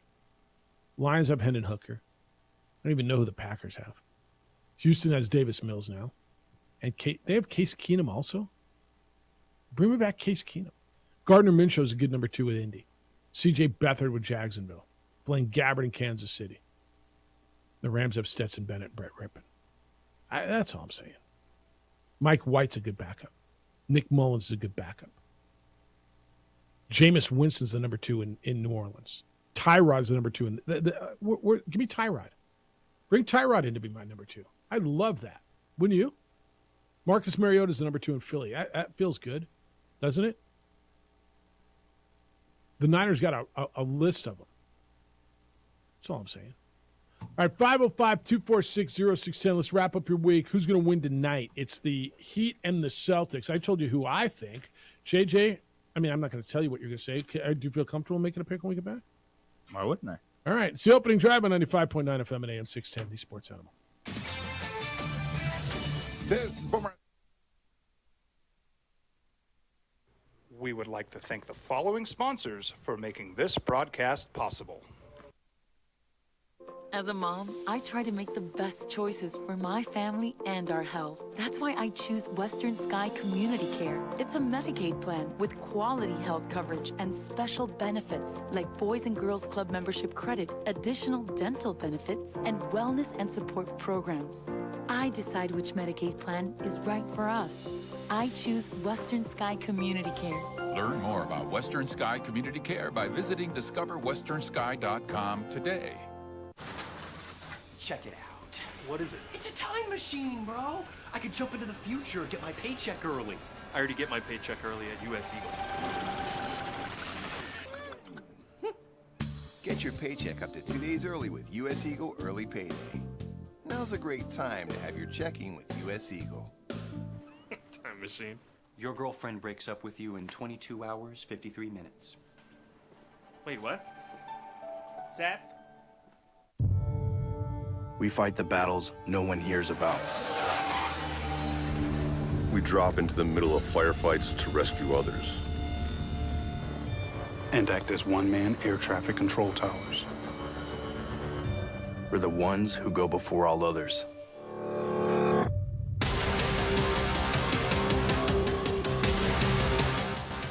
U.S. Air Force Special Warfare are proud supporters of ProView Sports.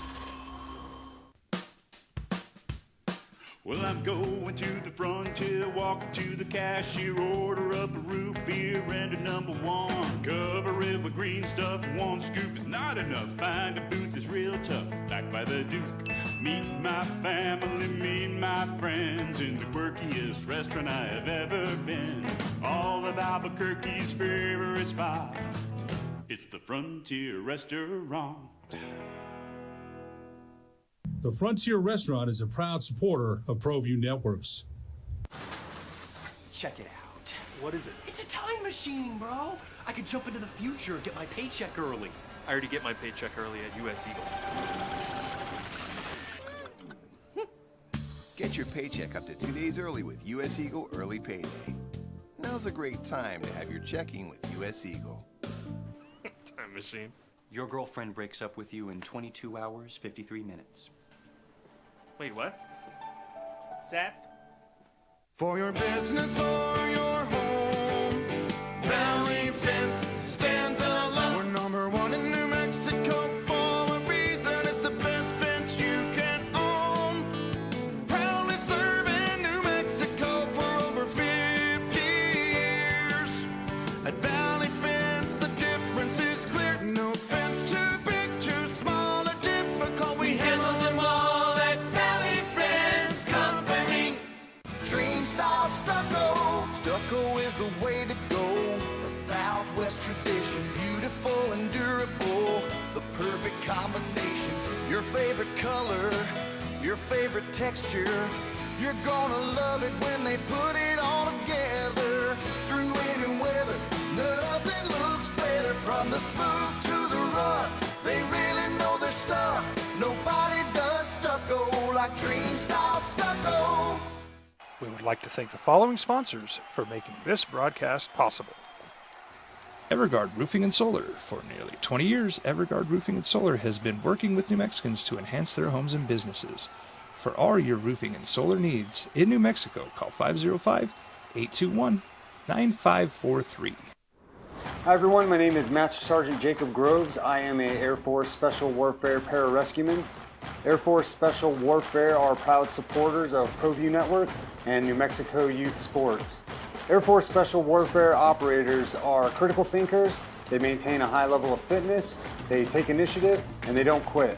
For more information on Air Force Special Warfare, contact me at the number listed below.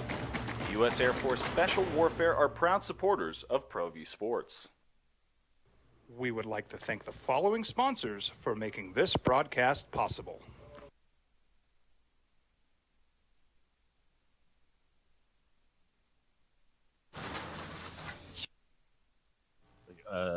What? Like, what are people going to think? Like, do you hoe better when you're standing or sitting? Is your hoe better at altitude at sea level? Is your hoe better at home or on the road? Endless stats, kind of like baseball. Thank you, Dan. Good hoes today. Good. This has been a good week, man. This has been a really good week. Quality conversation, good input from y'all. Really good content. I thought our guests were good. I feel good about this week. You feel good heading into next week? I mean, you got another week Very in you? good. All right. Bryson DeChambeau's your leader. Justin Rose giving one back. He's -2 on the round. He's 3 under. So this is the PGA Championship. It is going on at Oak Hill, the second major of the year. And Bryson DeChambeau's -4. He is leading. He is yet to start his round. He'll go at 12:30. Corey Connor, Scotty Scheffler, and Justin Rose at -3.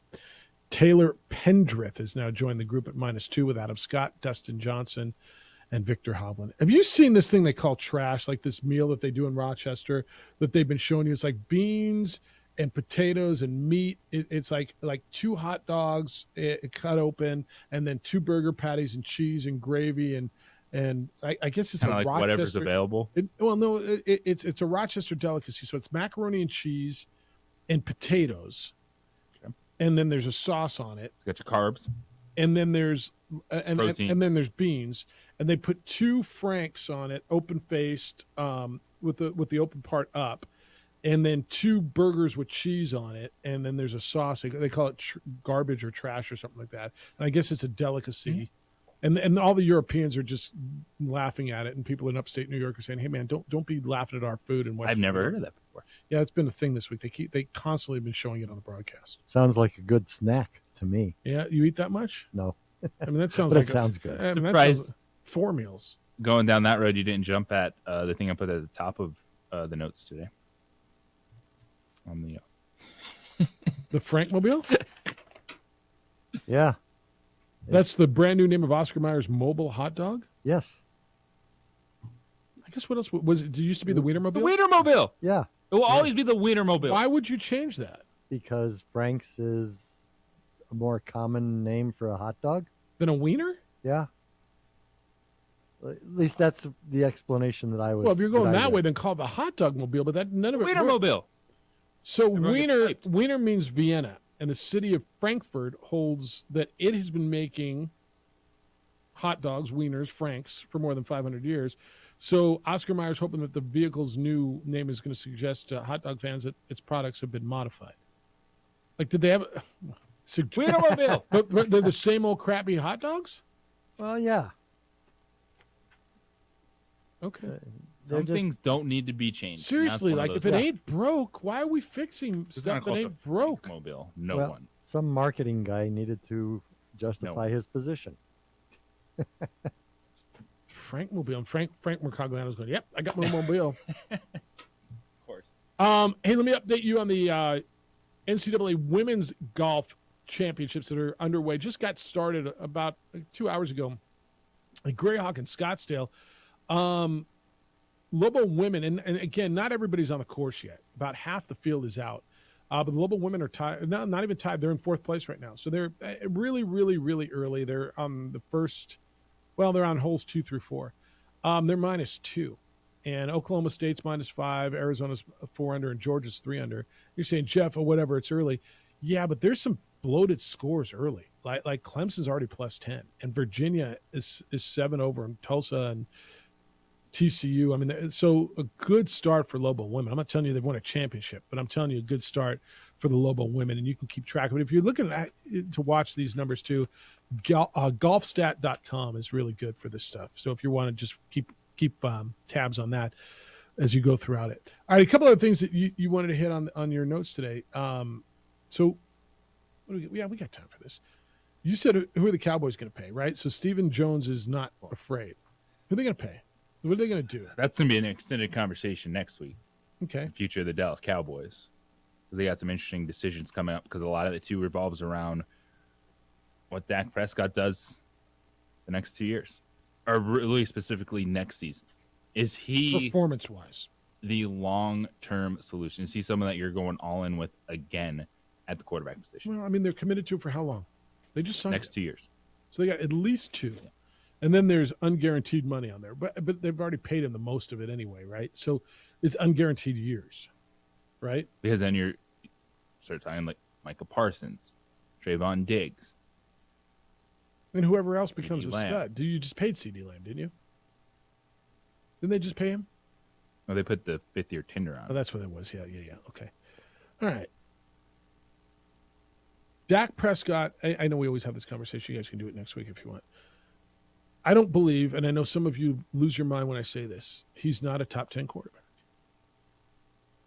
And you're like, well, how can you even say that? Well, all right, just count him. I mean, you tell me flat out Mahomes and Burrow and Allen are 1, 2, 3, whatever order you put them in, right?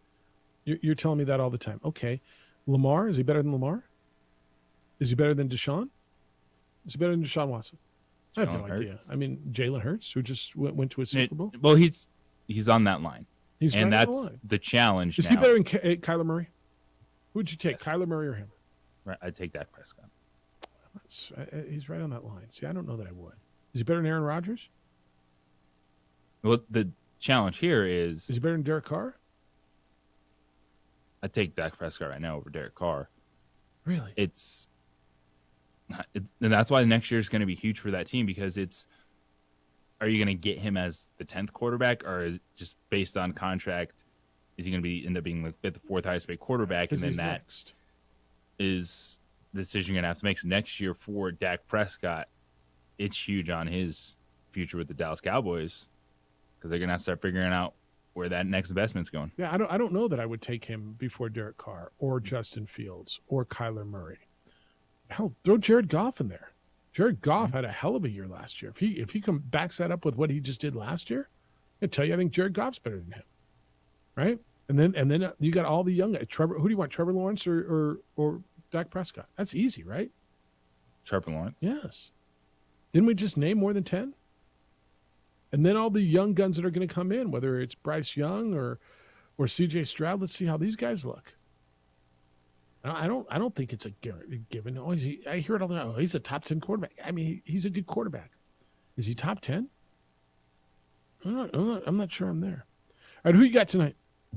It is Celtics and it is the Heat. Who you got? Celtics. I'm on the Celtics tonight too. Who do you got in the series?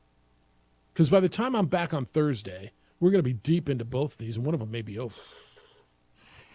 I don't think, as ESPN Analytics said, that Miami has just a 3% chance. That was the dumbest thing. That to win killed the the series. credibility of that metric. Oh, my goodness. And I've always liked and that. At least be 50-50. It's two teams. Oh. That killed the credibility of that metric to me.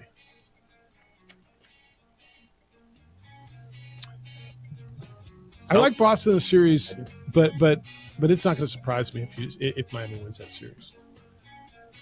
All right, thank you to Glenn Milliken, Libelman's golf coach, Chris Forbes, the director of player development for the Rockies, and Nick Nee, the director of golf out at San Diego Golf Club. All guested on our show. Great week. Jim Rome Show is next. The Herd with Colin Cowards after that. 2 Men On comes your way at 4, and then you get the Isotopes and Tacoma. Gato Roberto, thanks for hanging out with us this week. Always appreciate you being here. Yeah, I have fun here. I look forward to the next time I get to. Adrian, great show, great week. It looks so good. That's 2 in a row, left-handed. I will watch from afar. Big weekend for you? Huge. All right, have a good weekend. Enjoy it, and have a good early week. I'll be back on Thursday. JJ's back on Monday. I think Eddie Marie's with you as well. Have a great, safe weekend, boys and girls. We're back on Monday at 7 a.m. Be kind, loving, caring, and sharing. All personal injury law firms are not the same. We all claim to do the same things, but that's where the similarities between Lerner and Rowe and all other law firms. Lerner and Rowe was recently named the second